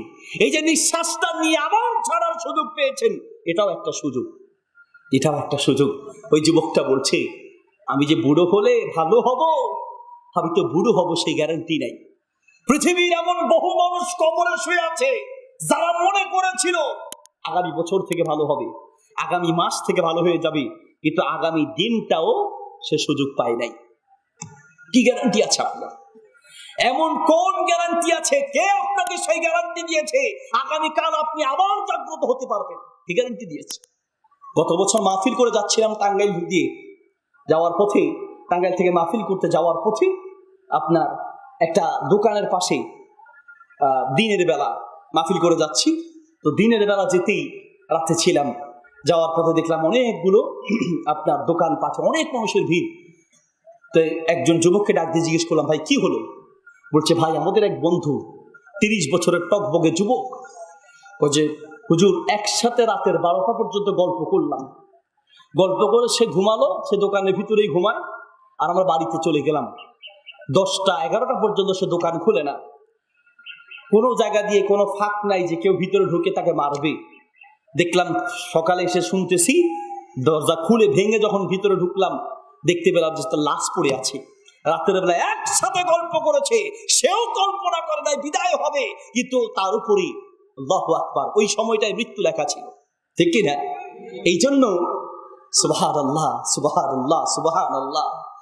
একজন মুহাদ্দিসের সামনে দিয়ে একটা লাশ যাচ্ছে, পাশে তার এক বন্ধু বসা, জিজ্ঞেস করছে, ভাই এটা কে? মানে ওই মুহাদ্দিসকে জিজ্ঞেস করছে তা এক লোক যে এই যে লাশ যাচ্ছে এটা কে? তখন ওই মুহাদ্দিস বলছে, তুমি। আনতা ফি হাযা, আনতা আনতা, তুমি। বলছে, কি ফাইজলামি করতেছেন আপনি? আমি জিজ্ঞেস করছি খাটের ভিতরে কে, আর আপনি বলছেন আমি তো এখানে। না, তুমি এখানে না, তুমি ওখানে। আজকে এই লোকটা খাটের উপরে উঠেছে, ইরিলাস হয়েছে, আগামীকাল তুমি হবে। ওটা সে হতে পারে, কিন্তু মুহূর্তের ভিতরে তুমিও হতে পারো, ঠিক না? আল্লাহ নবী সাল্লাল্লাহু আলাইহি ওয়াসাল্লাম এই জন্য বলেছেন, আকসিরু যিকরা হাদি বিল্লাযাতিল মাউত, বেশি করে মৃত্যুর কথা স্মরণ করো, বেশি করে মৃত্যুর কথা স্মরণ করো, বেশি করে মৃত্যুর কথা স্মরণ করো। হাফসুন নাফস আলা তাআতিল্লাহ, হাফসুন নাফস আলাল আমাল, আলাল আমালিস সালিহ, বেশি বেশি নেক আমল করো, খুঁজে খুঁজে সেই আমলগুলো করো, সেই আমল দিয়ে অল্প আমলে বেশি সওয়াব পাওয়া যায়, অল্প আমলে বেশি সওয়াব পাওয়া যায়। আরে ভাই জানেন না দেখে, জানি না বিধায়। আল্লাহু আকবার। যদি জানতাম, বুঝতাম, অল্প আমল দিয়ে নেক আমলের পাহাড় করতে পারতাম। নবী সাল্লাল্লাহু আলাইহি ওয়াসাল্লাম বলেন, রাতে ঘুমানোর আগে, এদিকে খেয়াল করে, রাতে ঘুমানোর আগে কোন বান্দা যদি সূরা বাকারার শেষ 2টি আয়াত পড়ে, মান করা খাতিমাতাল বাকারা, যে ব্যক্তি ঘুমানোর আগে রাতে সূরা বাকারার শেষ 2টি আয়াত পড়ে, ওই ব্যক্তির জন্য লাহু কুনুতু লাইলাতিন, সারা রাত ধরে তাহাজ্জুদ পড়লে যেই পরিমাণ সওয়াব, সারা রাত ধরে তাহাজ্জুদের ইবাদত করলে যেই সওয়াব হবে, তার আমল নামার ভিতরে সারা রাতের সওয়াব লেখা হবে। আল্লাহু আকবার। আয়াত কয়টা? শুধু 2টি আয়াত। অল্প আমলের কথা, 1 নাম্বার ফজরের পরে দোয়াটা মনে আছে, 2 নাম্বার আমল, এই ওয়াজ ভাল লাগবে না, কারণ আমাদের এখন স্বভাব হয়েছে খালি খোঁচাখুচির ওয়াজ করলে বেশ মাশাআল্লাহ, এই না বক্তা, অমুকের এসে বিরুদ্ধে বললাম, তমুকের বিরুদ্ধে, অমুক দলের বিরুদ্ধে, তমুক দলের বিরুদ্ধে, এই না বক্তা। আর এখন আমার ওয়াজ শুনলে আমার শ্রোতারা বলে, মোহাম্মদ আলী সাহেব আর আগের মতো নাই। মানে এখন আর ওয়াজ এরকম খোঁচাখুচির ওয়াজ না করলে এগুলো ভালো লাগে না। প্রিয় ভাইরে আমার, আরেকজন কি করছে, অমুক কি করছে, তমুক কি করছে, সেই হিসেব আপনাকে দিতে হবে না। আপনি কি করছেন কিয়ামতের মাঠে আল্লাহর সামনে দাঁড়িয়ে নিজের আমলের হিসাব দেওয়া লাগবে, ঠিক কি না? আপনার হিসাব দিতে হবে, আপনার হিসাব। রাতে ঘুমান কি করে আপনার রাতের বেলা ঘুম আসেটা কি করে? কি করে আপনার ঘুম আসে? ওমর রাদিয়াল্লাহু তাআলার মতো এত বড় সাহাবী রাতে বিছানায় ঘুমাতে গিয়ে ছটপট করতেন। কি হয়েছে? খোঁজে আমি ঘুমাতে পারছি না। কেন? আমার টেনশন হচ্ছে, যদি আমার এখন মরণ হয় আমি আল্লাহর সামনে দাঁড়িয়ে কোন আমল নিয়ে দাঁড়াতে পারবো? আল্লাহু আকবার। আহাদুল মুবাশশিরিনা বিল জান্নাহ, জান্নাতের সুসংবাদপ্রাপ্ত সাহাবী, সে সাহাবী বলছেন আমি আল্লাহর সামনে দাঁড়িয়ে কোন আমল নিয়ে দাঁড়াবো? কি দিয়ে দাঁড়াবো? কি আমল আল্লাহর কাছে দিব? আপনি কি আমল দিবেন? কয়টা আমল আল্লাহর সামনে দেখাতে পারবেন আল্লাহ তোমার জন্য করেছি? এজন্য নিজের আমলটা বাড়ান। 2 নাম্বার আমল বললাম সূরা বাকারার শেষ 2টি আয়াত, মনে থাকবে ইনশাআল্লাহ। 3 নাম্বার আমল ভাই আমার, বেশি করে ইস্তেগফার। বেশি করে কি? ইস্তেগফার। হুজুর এই সমস্ত ওয়াজ, এগুলো ওয়াজ না তো, এগুলোই ওয়াজ। একটা মাহফিলের পরে যদি আপনার জীবনের আমলের একটা পরিবর্তন হয় তবেই সেই মাহফিলটা সার্থক হবে, ঠিক কি না? আর নাইলে মাহফিলে কতক্ষণ থাইকা নারায়ে তাকবীর, লিল্লাহি তাকবীর, আল্লাহু আকবার, কতক্ষণ লাফালাফি করলেন, চিল্লাচিল্লি করলেন, কিন্তু জীবনে কোনো পরিবর্তন হলো না, আমলের কোনো চেঞ্জ হলো না, তাহলে সেই মাহফিল হলো ব্যর্থ মাহফিল। সেই মাহফিল হচ্ছে ব্যর্থ মাহফিল। পছন্দ হোক না হোক, আপনাকে এই কথাগুলো বলা আমার দায়িত্বের জন্য বলছি। নিজের আমলের ভিতরে রুটিনগুলো পাল্টান, রুটিন করেন। আজকে থেকে এই আমলগুলো করব, রুটিন করেন, নিয়ত করেন। আমল করতে না পারলে আল্লাহ সওয়াব দিয়ে দিবেন ইনশাআল্লাহ, ঠিক কি না? এজন্য নিয়ত করেন। 3 নাম্বার আমল ইস্তেগফার করা। নবী সাল্লাল্লাহু আলাইহি ওয়াসাল্লাম বলেন, হাসান বসরি রাহিমাহুল্লাহ বসে আছে, তার কাছে একজন এসে বলছে, শেখ আমার পেটে অনেক সমস্যা, অনেক রোগ, অনেক অসুস্থ, কি আমল করব? ওয়া ইস্তাগফির লিল্লাহ, ইস্তেগফার করো। আরেকজন আসছে, অনেক বিপদে আছি, ছেলে মেয়ে আমার কোনো কথা শোনে না, ছেলে মেয়ে সোজা করার ঔষধ, ছেলে মেয়ে সোজা করার কি ঔষধ দেন। তো আমাদের দেশের হুজুর হলে কি হইতো? তাবিজ দিত একটা, ঠিক না? ওই এক শেখের কাছে গেছে, ও শেখ একটা তাবিজ দেন, আমার স্বামী যেন সোজা হয়ে যায়, স্বামী আমার কথা সোজা না, এমন তাবিজ দিবেন শেখ যেন আমি বসতে বললে শুয়ে যায়, শুইতে বললে উঠে যায়, মানে একদম সোজা হয়ে যায়, সোজা হওয়ার মতো একটা তাবিজ দেন। শেখে একটা দাও নিয়ে আসছে, দাও নিয়ে আসছে, হাতে দিয়ে বলে যে ধরেন এটা নেন। এটা কি তাবিজ দিলেন? এই তাবিজ কি গলায় ঝুলান যাবে না এটা কোমরে ঝুলান যাবে? এটা দেখলে তো আমার স্বামী আমার 2 টুকরা করবে। এটা তো সোজা করার তাবিজ। কেমনে? যখন রাতে ঘুমাবে একদম জোরে সোরে একটা কোপ দিবেন, কোপ দিলে কি হবে? কোপ দিলেই সোজা হয়ে যাবে, মানে মোড়ে সোজা হবে আর কি, মোড়ে সোজা হয়ে যাবে, সোজা হওয়ার তাবিজ। তো বলছে আমার ছেলে মেয়ে যেন সোজা হয়, এই জন্য একটা আমল দেন, ইস্তেগফার করো।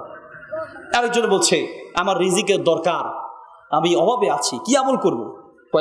ইস্তেগফার করো। পাশে হাসান বসরি ওনার ছাত্র বলছে, শেখ আপনার কাছে যেই আসে আপনি ওই একটা আমলই দিচ্ছেন, শুধু একটা আমলই দিচ্ছেন, একটু নাড়ায় চাড়ায় দেন, খালি এক আমল। হ্যাঁ, যেই আসে অ্যান্টিবায়োটিক ওষুধ, ওই একটাই অ্যান্টিবায়োটিক ওষুধ। আগে একটা আসিল আপনার ওই যে বাসে বিক্রি করে বিভিন্ন শ্রীপুরের ওষুধ, শ্রীপুর। আমাদের শ্রীপুরের ওষুধ আর এখন আগের মতো নাই। আগে খুব গরম ছিল, ওটা খাইলেই পানিতে নামতে হতো, এখন ঠান্ডা হয়ে গেছে, এখন আর পানিতে নামা লাগে না, খালি জামা খুললেই চলে। তো এই শ্রীপুরের ওষুধের আমরা ছোটবেলা ক্যাম্পে মানে দেখতাম, ওদের চাপাবাজি কারে কয়।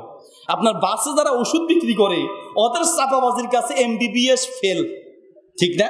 আপনার মনে হবে পৃথিবীতে আর কোনো রোগ নাই যে রোগের ঔষধ ওই শ্রীপুরের ওষুধের ভিতরে নাই। তো বলছে যে আপনি অ্যান্টিবায়োটিকের মতো খালি ইস্তেগফার একটাই দিচ্ছেন, ঘটনা কি? হাসান বসরি রাহিমাহুল্লাহ বলল, শোনো, এটা তো আমি দেই নাই, এটা যিনি দিয়েছেন তিনি সাইয়্যিদুল মুরসালিন মুহাম্মদুর রাসূলুল্লাহ সাল্লাল্লাহু, তিনি বলেছেন সুনানে আবু দাউদের হাদিস, আত-তারগিব ওয়াত তারহিব কিতাবে আছে, মান রাসিবাল ইস্তিগফার জাআলাল্লাহু লাহু মিন কুল্লি দিকিন মাখরাজা। পৃথিবীর যেই কোনো বিপদে পড়বে আর নিয়মিত ইস্তিগফার করবে, সব বিপদ থেকে স্বয়ং আল্লাহ তাকে উদ্ধার করবে। আল্লাহু আকবার। আপনার ছেলে মেয়ে কথা শোনে না, আপনি ইস্তেগফার পড়েন। আপনি বলেন একটা, সে করে আরেকটা, আপনার সাথে বেয়াদবি করছে, আপনি ইস্তেগফার করেন। আরেকটা দোয়া আছে, সেই দোয়াটা করতে পারেন। দোয়াটা বলবো? সূরা ফুরকানের 74 নম্বর আয়াত, সূরা ফুরকানের 74 নম্বর আয়াত, রব্বানা হাব লানা মিন আজওয়াজিনা রব্বানা হাব লানা মিন আজওয়াজিনা ওয়া যুররিয়াতিনা কুররাতা আয়ুনিন ওয়াজআলনা লিল মুত্তাকিনা ইমামা। এই দোয়াটা করবেন, যুবক যারা আছেন তারাও করবেন। কেন করবেন? হ্যাঁ, আমিও করতাম, ছোটবেলা থেকে করতাম, মানে যখন থেকে বুঝে আসছে তখন থেকে করতাম। এই দোয়াটা করলে ভালো স্ত্রী পাওয়া যায়, ভালো বউ পাওয়ার দোয়া লাগে না? হাসে, হাসির কি হইলো? এই মনে হয় একটাও বিয়ে করবে না, সব ফেরেস্তা নাকি? সব কি ফেরেস্তা? সবাই করবে, রাজি আছেন ইনশাল্লাহ? এই দোয়াটা সবাই পড়বে, রাজি আছেন ইনশাল্লাহ? মুরব্বীরাও পড়বেন, মুরব্বীরাও পড়বে, করো নাকি? নতুন বউ আরেকটা লাগবে, ভালো বউ আরো লাগবে। আপনার যে বউ আছে সেটাকে ভালো করা দরকার, এই দোয়াটা পড়েন। যারা বিয়ে করেন নাই, দিনদার স্ত্রী দরকার, এই দোয়াটা করেন। নিজের ছেলে সন্তান কথা শোনে না, এই দোয়াটা করেন। আল্লাহ আপনার স্ত্রীকে, স্বামীকে, সন্তানকে আপনার মনের মতো করে দিবেন ইনশাআল্লাহ। এই দোয়ার ভিতরে সেই পাওয়ারফুল দোয়া, পরীক্ষিত দোয়া, আমার জীবনের পরীক্ষিত দোয়া আপনাদেরকে বলছি। সূরা ফুরকানের কত নাম্বার আয়াত? ৭৪ নাম্বার আয়াত। এটা পড়বেন আর ইস্তেগফার করবেন। সম্মানিত হাজরিন, মনে কোনো কষ্ট আছে, দুঃখ আছে, দুর্দশা আছে, মনের অনেক ইচ্ছা আছে, নেক ইচ্ছা পূরণ হয় না, ইস্তেগফার করেন। আপনারাদেরকে বলেছিলাম কিনা জানি না, আজকে আবার স্মরণ করিয়ে দিয়ে যাই। ইমাম আহমদ রাহিমাহুল্লাহ তিনি বলছেন, সাফারতু ইয়াওমান, আমি একদিন সফরে বের হলাম। যাহাবতু ইলাল মসজিদ, গেলাম একটা মসজিদে, রাতের বেলা থাকবো।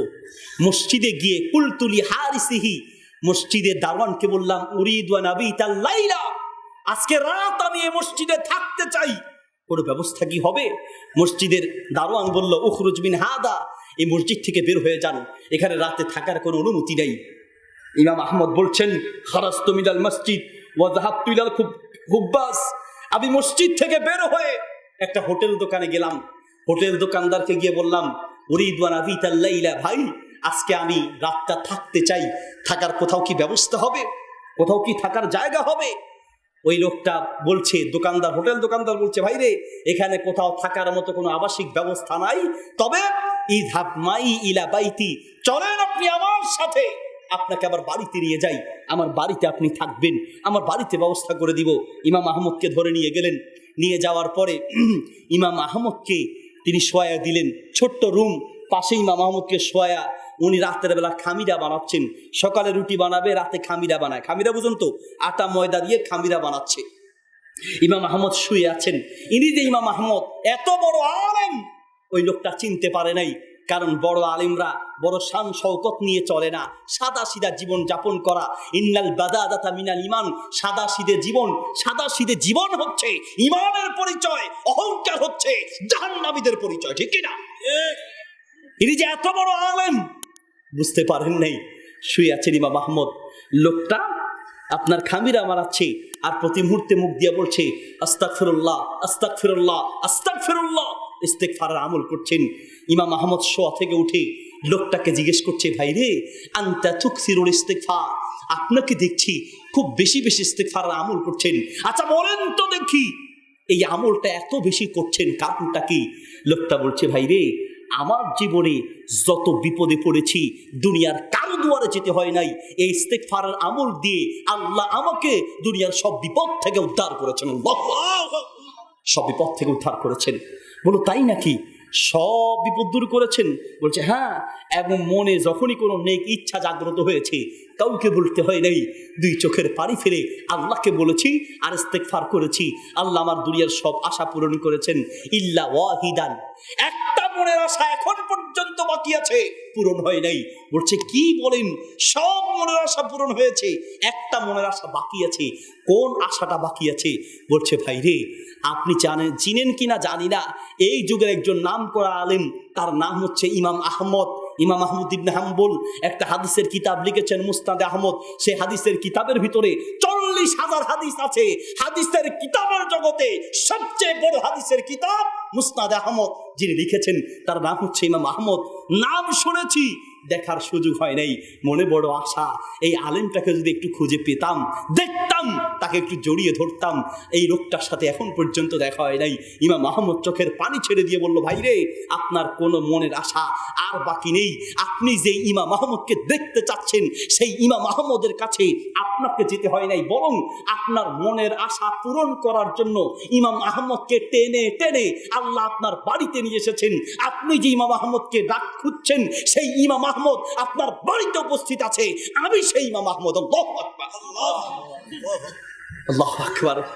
জীবনের বাস্তব কথা বলছি। মাদারীপুর মাহফিল করে নামলাম, এক মুরব্বি এসে বলছে, হুজুর 12 বছর আগে আবার ক্যান্সার হয়েছে।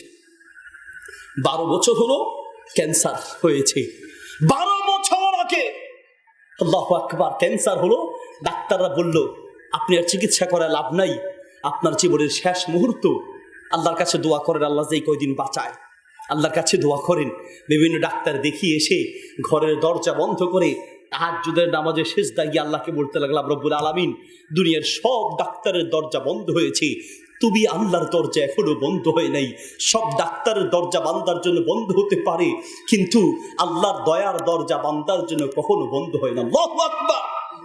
সিজদায় পড়ে আল্লাহর কাছে কাঁদতে শুরু করলাম, দুনিয়ার কোনো ডাক্তারের কাছে যাব না, আমি আসল ডাক্তারের কাছে ফিরে আসলাম। আমি আসল ডাক্তারের কাছে ফিরে এসেছি। আল্লাহ, আমি তোমার কাছেই ফিরে এসেছি। আর খুঁজে খুঁজে হুজুর সেই আমলগুলো করতে লাগলাম, যে আমলগুলো দিয়ে বিপদ থেকে বাঁচা যায়। এর ভিতরে একটি আমল ইস্তেগফার করতে লাগলাম। আরো কয়েকটা আমলের কথা বলেছেন। 12 বছর হলো, কোনো ঔষধ লাগে নাই, এখন পর্যন্ত জীবিত আছি শুধুমাত্র আল্লাহর দয়ার কারণে। আল্লাহু আকবার। আমরা আগে মনে করতাম ভালো ডাক্তার আছে, ভালো ঔষধ আছে, ভালো হসপিটাল আছে, কোনো টেনশন নাই। 12 ডাক্তার আছে আমার পরিচিত, ভালো হসপিটাল আছে। অসুস্থ হলে আমরা আল্লাহকে রাখি, আল্লাহ তুমি বাঁচাও। চিকিৎসা করাতে গিয়ে আল্লাহ তুমি বাঁচাও। অপারেশনের রুমে ঢুকে আল্লাহ তুমি বাঁচাও। অপারেশন করে ভালো হয়ে যখন বের হয়ে বাসায় আসি, কেউ জিজ্ঞেস করলে, ভাই কেমন আছো? ভাই আলহামদুলিল্লাহ খুব ভালো। অপারেশন কেমন হইলো? ভাই রে ভাই খুব ভালো হয়েছে, ডাক্তার খুব ভালো ডাক্তার ছিল, হসপিটাল খুব ভালো হসপিটাল ছিল, ডাক্তার খুব ভালো ডাক্তার, ঔষধ খুব ভালো ঔষধ দিয়েছে, নাইলে বাঁচতাম না।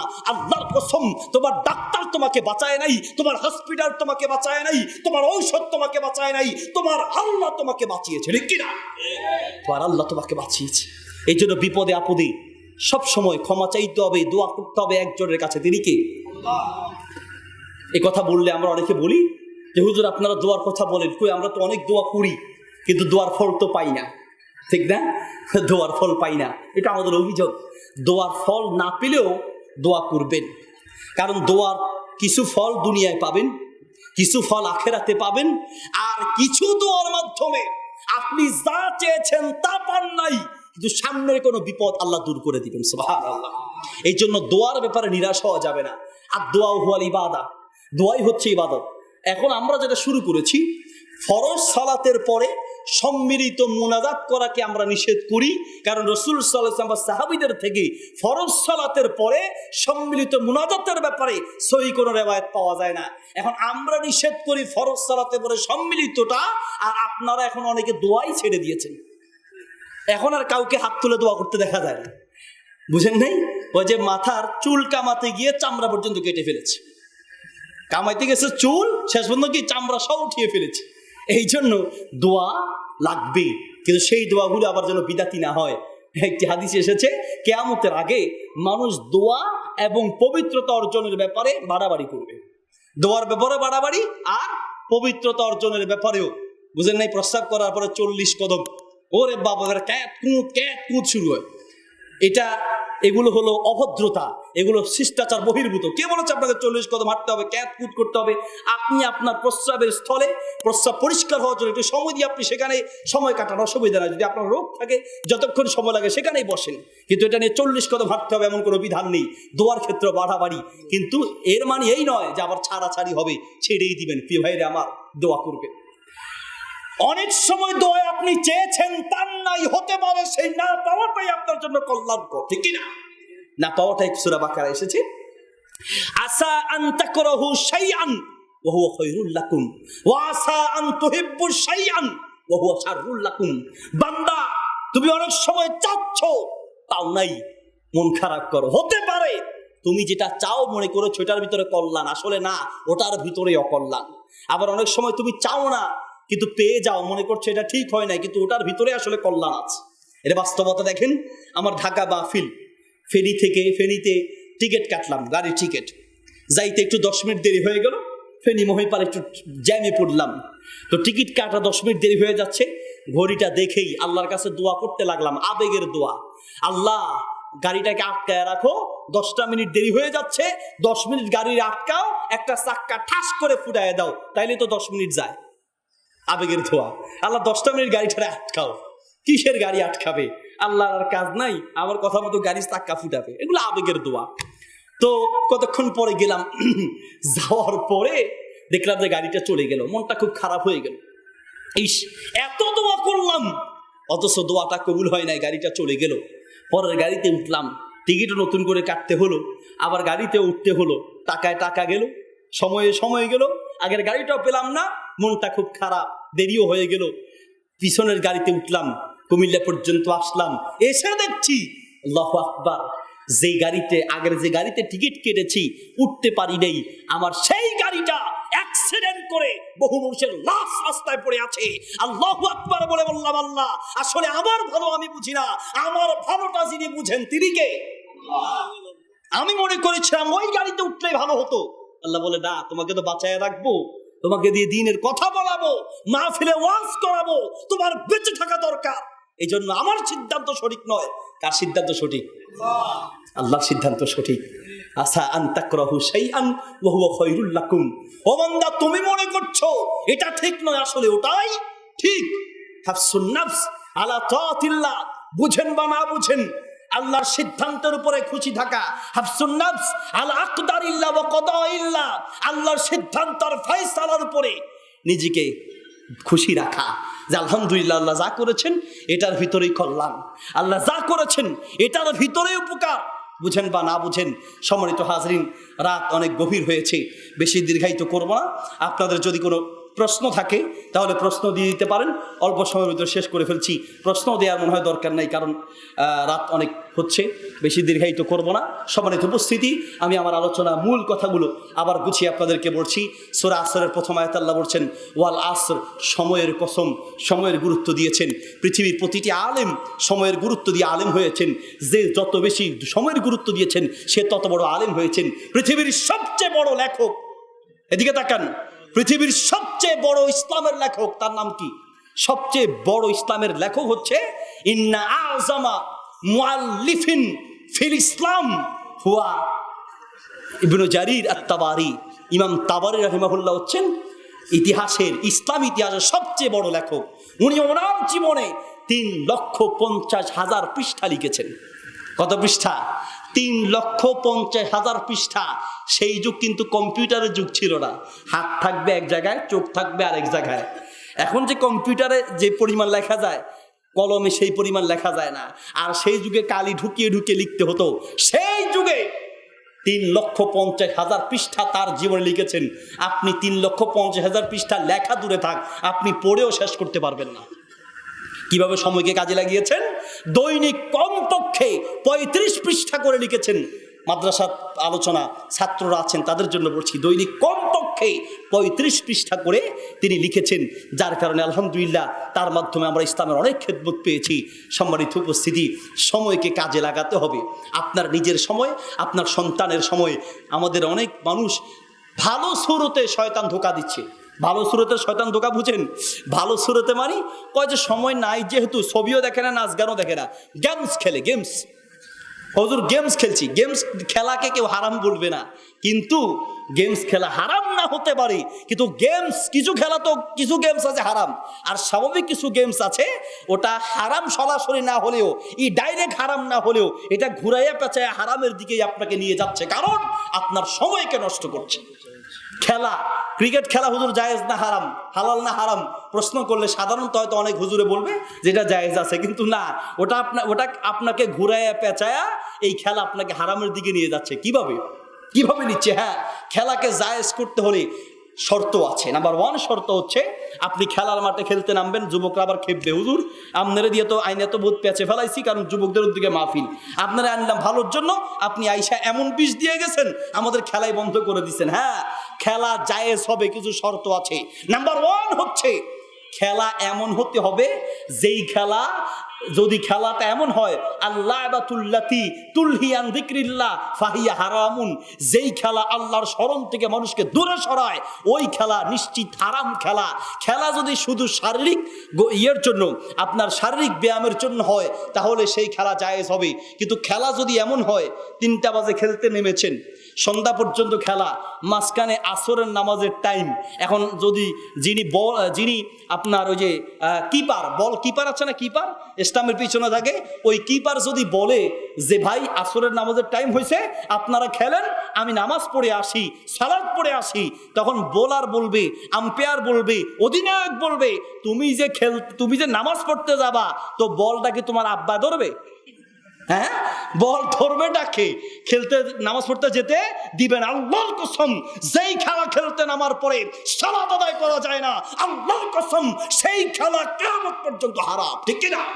যেই চাকরিতে ঢোকার পরে সালাতের টাইম পাওয়া যায় না, যেই ব্যবসায় থাকার কারণে সালাতের টাইম পাওয়া যায় না, আল্লাহর কসম সেই ব্যবসা হারাম, সেই চাকরি হারাম, পরিশোধ নাই, সেই খেলা হারাম। যদি খেলা আপনাকে সালাতে বাধা না দেয় তাহলে খেলা জায়েজ হবে। নাম্বার 2 হচ্ছে খেলার ভিতরে কোনো আপনার ওই যে প্রতিযোগিতা, আপনার পুরস্কার 2 পক্ষ থেকে টাকা নেয়, তোমরা 1000 করে দিবা, আমরা 1000, 2 পক্ষ, বুঝেন নাই?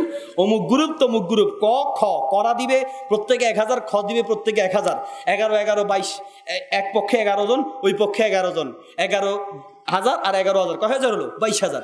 22,000 টাকা দিয়ে একটা কাপ কিনে, অথবা 22,000 টাকা একসাথ করে এরপরে সেটা দিয়ে কিছু জিনিস কিনে এবার এগুলো পুরস্কার দেয়। ফলে কি হয়, 2 পক্ষে খেলতে নেমেছে, কেউ যদি হেরে যায় এই তাদের ভিতরে শুরু হয় মারামারি, একটা আরেকটারে কয় তোর কারণে তুই বলটা মিস করলি কেন, তোর বল আসতে বোলিং ঠিক হয় নাই, বলটা ছাড়লি কেন, ছক্কা মানুষ নাই কেন, ছক্কাটা ধরলি না কেন, এই হয়েছে সেই হয়েছে, শুরু হয় মারামারি, ঠিক কি না? যেই খেলা মানুষকে মারামারির দিকে নিয়ে যায় সেই খেলা হারাম। কাজেই মুসলমানে মারামারি হতে পারে এমন জায়গায় যাওয়ারই কোনো সুযোগ ইসলাম দেয় না, ঠিক কি না? খেলা, এই ধরনের খেলাগুলো মানুষের সময় নষ্ট করছে, আর কিছু না হলেও সময় যদি নষ্ট করে অবশ্যই সেই ব্যাপারে আল্লাহর সামনে জবাবদিহি করতে হবে। ওয়াল আসর, সময়ের কসম আল্লাহ করেছেন। এরপর আল্লাহ বলছে ইন্নাল ইনসানা, ইন্না মানে অতি অবশ্যই, আল ইনসানু ফিল খুসর বললে হতো, কিন্তু আল্লাহ তাকিদা দৃঢ়তা বোঝানোর জন্য বলছেন ইন্নাল ইনসানা লাফি খুসর, নিশ্চয়ই মানুষ ক্ষতির ভিতরে নিমজ্জিত। ক্ষতি থেকে বাঁচতে হলে ইল্লাল্লাযিনা আমানু, ঈমান আনতে হবে, ঈমানের উপরে টিকে থাকতে হবে। নাম্বার 2 আমিলুস সালিহাত ওয়া আমিলুস সালিহাত, খুঁজে বেশি বেশি নেক আমল করতে হবে। 1 নাম্বার আমল বললাম, ফজরের সালাতের পরে দোয়াগুলো বলবেন, আর অনেকগুলো দোয়া আছে এগুলো শিখবেন, আমি শুধু টাচ দিয়ে যাচ্ছি, শিখার দায়িত্ব আপনাদের। 2 নাম্বার আমল বলেছিলাম আপনারা ইস্তেগফার আমলের কথা বলেছি, তারপরে আরো কয়েকটা আমলের কথা আপনাদেরকে বলে দেই। সম্মানিত হাজরিন, ওযু করার পরে ছোট্ট আমল, দেখেন কত নেকি। ওযু করার পরে নবী সাল্লাল্লাহু আলাইহি ওয়াসাল্লাম বলেন যে ব্যক্তি একবার কালেমায়ে শাহাদাত পড়বে, কি দোয়া পড়বে? কালেমায়ে শাহাদাত, আশহাদু আল্লা ইলাহা ইল্লাল্লাহু ওয়া আশহাদু আন্না মুহাম্মাদার রাসূলুল্লাহ। নবী সাল্লাল্লাহু আলাইহি ওয়াসাল্লাম বলেন যে ব্যক্তি এই কালেমাটা একবার পড়বে তার জন্য জান্নাতের 8টি দরজা খুলে দেওয়া হবে, জান্নাতের যেই কোনো দরজা দিয়ে ইচ্ছে জান্নাতের মেহমান হতে পারবে। সুবহানাল্লাহ। আরেকটি আমল আমরা এগুলোকে না জানার কারণে ত্যাগ করছি, অথচ ছোট আমল।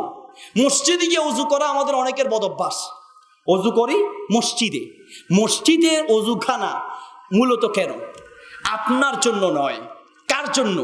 যে ব্যক্তি বাড়ি থেকে যাবে তার উচিত হচ্ছে ঘরে ওযু করে যাবে। নবী সাল্লাল্লাহু আলাইহি ওয়াসাল্লাম বলেন মান তাতাহারা ফি বাইতিহি, বাইতুল মানে কি? বাইতুল মানে ঘর। আল্লাহ নবী বলছেন মান তাতাহারা ফি বাইতিহি, যে ব্যক্তি পবিত্র হবে ওযু করবে নিজের, কথা বলেন, নিজের ঘরে ওযু করবেন, ঘরে ওযু করে সালাতের নিয়ত করে মসজিদের দিকে যাবেন, হেঁটে হেঁটে যাবেন, অহেতুক কাজ থেকে বিরত থাকবেন। অহেতুক কাজ কি জানেন? আছে না কিছু মানুষের এই আঙ্গুল ফুটানো, মোটকা ফুটানো, হাদিসে 4 জায়গায় এইভাবে মোটকা ফুটানো নিষেধ আছে। কয় জায়গায়? 4টি জায়গায় এইভাবে, এটাকে বলে তাসবিক। 4টি জায়গায় এই কাজটি করা নিষেধ। নাম্বার 1 মসজিদে যাওয়ার সময়, নাম্বার 2 মসজিদে থাকাকালীন, নাম্বার 3 সালাতে থাকা অবস্থায়, নাম্বার 4 মসজিদ থেকে বের হওয়া অবস্থায়। এই 4টি অবস্থায় এই কাজ করা নিষেধ। কয় অবস্থায়? 4টি সময় কাজ করা নিষেধ, তাসবিহ করা নিষেধ। আমরা কয়জন জানি? না জেনে আমরা একদিকে আমল করছি আর একদিকে আমলগুলো নষ্ট করছি। বাড়িতে ওযু করবেন এবং অহেতুক কাজ থেকে বিরত থেকে সোজা মসজিদের দিকে যাবেন। হারাম কাজ থেকে, গুনাহের কাজ থেকে বিরত থেকে মসজিদের দিকে যাবেন। নবী সাল্লাল্লাহু আলাইহি ওয়াসাল্লাম বলেন, যে ব্যক্তি ঘরে ওযু করে মসজিদের দিকে যাবে, ওই ব্যক্তির প্রতিটি কদমে নেকি, একটা করে নেকি লেখা হবে, প্রতিটি কদমে একটি করে গুনাহ মুছে যাবে, প্রত্যেকটা কদমে তার মর্যাদা দুনিয়া এবং আখিরাতে আল্লাহ বাড়িয়ে দিবে। সুবহানাল্লাহ।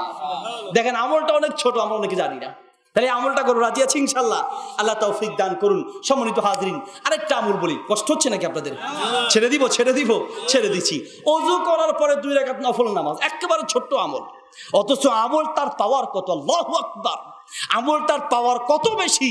নবী সাল্লাল্লাহু আলাইহি ওয়াসাল্লাম বলেন, আমি মেরাজে জান্নাতে গেলাম, জান্নাত থেকে ফিরে এসে বেলালকে কাছে ডাকলেন, দেখে বললেন, ইন্নী সামিতু দাফানা আলাইকা ফিল জান্নাহ। ও বেলাল, আমি জান্নাতের ভিতরে তোমার পায়ের আওয়াজ শুনলাম। সুবহানাল্লাহ। আমি জান্নাতের ভিতরে তোমার পায়ের আওয়াজ শুনলাম। বেলাল, বলো তো এমন কোন আমল করো সে আমল করলে করার কারণে তুমি দুনিয়ায়, কিন্তু তোমার পায়ের আওয়াজটা জান্নাতের ভিতরে। আল্লাহু আকবার। বেলাল, কি আমল করো? বেলাল বলছে, ইয়া রাসূলুল্লাহ, তেমন বড় কোনো আমল করি না, তবে একটা আমল করি। সুবহানাল্লাহ। যখনই আমি ওযু করি, ওযু করার পরে 2 রাকাত নফল নামাজ পড়ি। আল্লাহু আকবার। যখনই ওযু করবেন 2 রাকাত নফল সালাত পড়বেন। আল্লাহ আমাদেরকে তৌফিক দান করুন। সম্মানিত হাজরিন, আরেকটি আমল বলি। আপনি যদি কোনো একজন এতিমের দায়িত্ব নেন, অথবা কোনো একজন বিধবা মহিলার দায়িত্ব নেন, কোনো একজন বিধবা মহিলার খরচের দায়িত্ব আপনি নিলেন, কোনো একজন এতিম মিসকিন গরিব ছাত্র ছাত্রীর দায়িত্ব আপনি নিলেন, নবী সাল্লাল্লাহু আলাইহি ওয়াসাল্লাম বলেন, আল্লাহু আকবার, কাকাইমিল লাইল ওয়া সাইমিন নাহার। সারা দিন ধরে সিয়াম পালন করা, সারা রাত ধরে তাহাজ্জুদ পড়লে যেই পরিমাণ সওয়াব, প্রতিটা মুহূর্তে সেই সওয়াব আপনার আমলনামায় লেখা হবে। সুবহানাল্লাহ। আপনি তার দায়িত্ব নিলেন, একেবারে অল্প পুঁজিতে অনেক বড় ব্যবসা। নিজের একটা খেজুর গাছের জন্য নিজের বাগান দিয়েছেন, মনে আছে? এগুলো ইতিহাস তো, এগুলো বাস্তবতা। আপনার মনটাকে আখিরাতমুখী করেন, দেখবেন আপনিও পারবেন। একজন এতিমের দায়িত্ব নেন, একজন মিসকিনের দায়িত্ব নেন। আল্লাহু আকবার। বাইরে আমার কষ্ট হচ্ছে আপনাদের না? আর 2 মিনিট কথা বলি। প্রিয় ভাই, এই যে মাদ্রাসাগুলো কেমনে চলে জানেন? মাদ্রাসাগুলো কেমনে চলে? লজ্জায় হয়তো আপনাদের কাছে সাহায্য চাচ্ছে না, নিয়মের বহির্ভূত হবে, আপনারা মনে কষ্ট নেবেন, এই জন্য সাহায্য চাচ্ছে না। করোনা ভাইরাসের কারণে প্রায় মাদ্রাসার অবস্থা করুণ অবস্থা চলছে, করুণ অবস্থা। এতিমখানা, মিসকিনখানা যেগুলো আছে, গরিব মাদ্রাসাগুলো যেগুলো আছে, গরিব ছাত্রছাত্রীদের খোঁজ নিয়ে দেখেন অবস্থা কি। গত 2 সপ্তাহ আগের কথা বলছি, আমার কাছে এক গার্ডিয়ান আসছে, এসে তার বাচ্চাকে তিনি পড়ানোর কথা, স্বামী নাই, ছেলেটার বাপ নাই। তো এই বাচ্চার মা বলছে যে আমার ভাই, মানে ওনার ভাই ছেলেটার খরচ দেওয়ার কথা, কিন্তু লকডাউনে করোনায় তার চাকরিটা চলে গেল, সেও চলে আসলো বিদেশ থেকে দেশে, এখন ভাইও আর খরচ দিতে পারছে না। এসে আমাকে বলছে যে শেখ, কি করব, এর খরচ তো দিতে পারবো না, 3 মাস টাকা জমে গেল। আমাকে নাস্তার জন্য কিছু টাকা দিয়েছিল আমার ভাই আর আমার মা মিলে। এই টাকাগুলো 3000 টাকা নাস্তা না করে, সকালে না খেয়ে জমা রেখে এগুলো আপনার হাতে দিলাম। যদি পারেন বাচ্চাটাকে ফ্রি পড়ান, মাঝে মাঝে আমার নাস্তার টাকাটা হয়তো দিতে পারবো, এর বেশি আর দিতে পারবো না। এবার বুঝেন কি অবস্থা চলছে। 2 ছাত্র এসে বলছে যে মাদ্রাসায় 5000 টাকা খরচ দিতে পারবো না শেখ, একটা কাজ করতে পারি, আমার বাবা দিতে পারবে না। আমরা 2 জন মিলে সিদ্ধান্ত নিলাম, আপনার মাদ্রাসায় পড়ালেখা ভালো পড়ালেখার জন্য পড়ার খুব ইচ্ছা, খরচ তো দিতে পারবে না। 2 জনে মিলে সিদ্ধান্ত নিলাম, 2 জনে মিলে একজনের খাবার খাবো, আর আপনাকে 2500 করে 5000 টাকা দিব। আল্লাহু আকবার। কিসের টাকা দিব? এরকম ছেলেকে মাদ্রাসা থেকে বিদায় দেওয়া যায়? সম্মানিত হাজরিন, প্রায় মাদ্রাসা, এটি একটি মাদ্রাসার উদ্যোগে মাহফিল। কেন আপনাদের কাছে চাইতে হবে? মাঝে মধ্যে যাবেন, আল্লাহকে সন্তুষ্ট করার জন্য। মনে রাখবেন, মা নাকাসাত সাদকাতুম মিন মালিন, দান করলে কখনো দান কমে না, বরং দান করলে আল্লাহ দুনিয়ার সম্পদ আরো বাড়ায় দেয়। আল্লাহু আকবার। অসহায় গরিব বাচ্চাদের সাথে মাঝে মাঝে দেখা করবেন, তাদেরকে আনন্দ দিবেন, বলবেন হুজুর যদি কিতাব লাগে আমি দিব, সম্ভব হলে নিজ হাতে দিবেন, রান্না করে নিজ হাতে খাওয়াবেন, অথবা মাদ্রাসায় টাকা দিয়ে 1 মাস আজকের দিনের খাবারটা আমি দিব, অথবা 1 সপ্তাহের খানা আপনি দিবেন। সম্ভব হলে নিজ হাতে খাবারটা বেড়ে দিবেন। যদি এই এতিম মিসকিন গরিব বাচ্চাগুলো খুশি হয়ে যায়, আল্লাহ আপনার উপরে খুশি হয়ে যাবে। আল্লাহু আকবার, আল্লাহু আকবার। কখনো অবহেলা করবেন না। এদিকে গরিব, দরিদ্র, অসহায় মানুষকে কখনো অবহেলা করবেন না। আল্লাহ নবী সাল্লাল্লাহু আলাইহি ওয়াসাল্লাম কি দোয়া করতেন জানেন? আল্লাহুম্মা আহিনি মিসকিনান ওয়া আমিতনি মিসকিনান ওয়া আহশুরনি ফি জুমারাতিল মাসাকিন। আল্লাহু আকবার।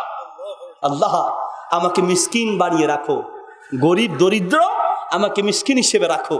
আল্লাহ রসুলও কিন্তু এতিম ছিলেন। সুবহানাল্লাহ। আল্লাহ আমাকে মিসকিন হিসেবে রাখো, মিসকিন হিসেবে মৃত্যু দাও, আর কিয়ামতের মাঠে মিসকিনদের সাথে আমার হাসর দিও। কারণ কিয়ামতের মাঠে দয়ার বিচার হবে মিসকিনদের উপরে, আর সবচেয়ে কঠিন বিচার হবে ধনীদের উপরে। ঠিক কিনা? খালি হিসাব দিবে, খালি হিসাব দিতে দিতে 500 বছর যাবে। কয় বছর? 500 বছর।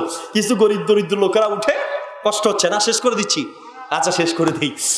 গরিব দরিদ্র লোকেরা উঠে কিয়ামতের মাঠে ফেরেশতাদেরকে বলবে যে তাড়াতাড়ি আমাদেরকে জান্নাতের রাস্তা দেখাও, জান্নাতের গেট কোনটা তাড়াতাড়ি বলো। ফেরেশতারা বলবে ওয়াল্লাহ কুমুলিল হিসাব, জান্নাত খুঁজতে আসো, এই যে মানুষ লাইন ধরছে হিসাব দেওয়ার জন্য, লাইনে দাঁড়াও, লাইনে দাঁড়াও, কুমুলিল হিসাব, হিসাবের জন্য দাঁড়াও। সেই গরিব দরিদ্র জান্নাতি লোকগুলো বলবে কিসের হিসাব? আমাদেরকে চেনো?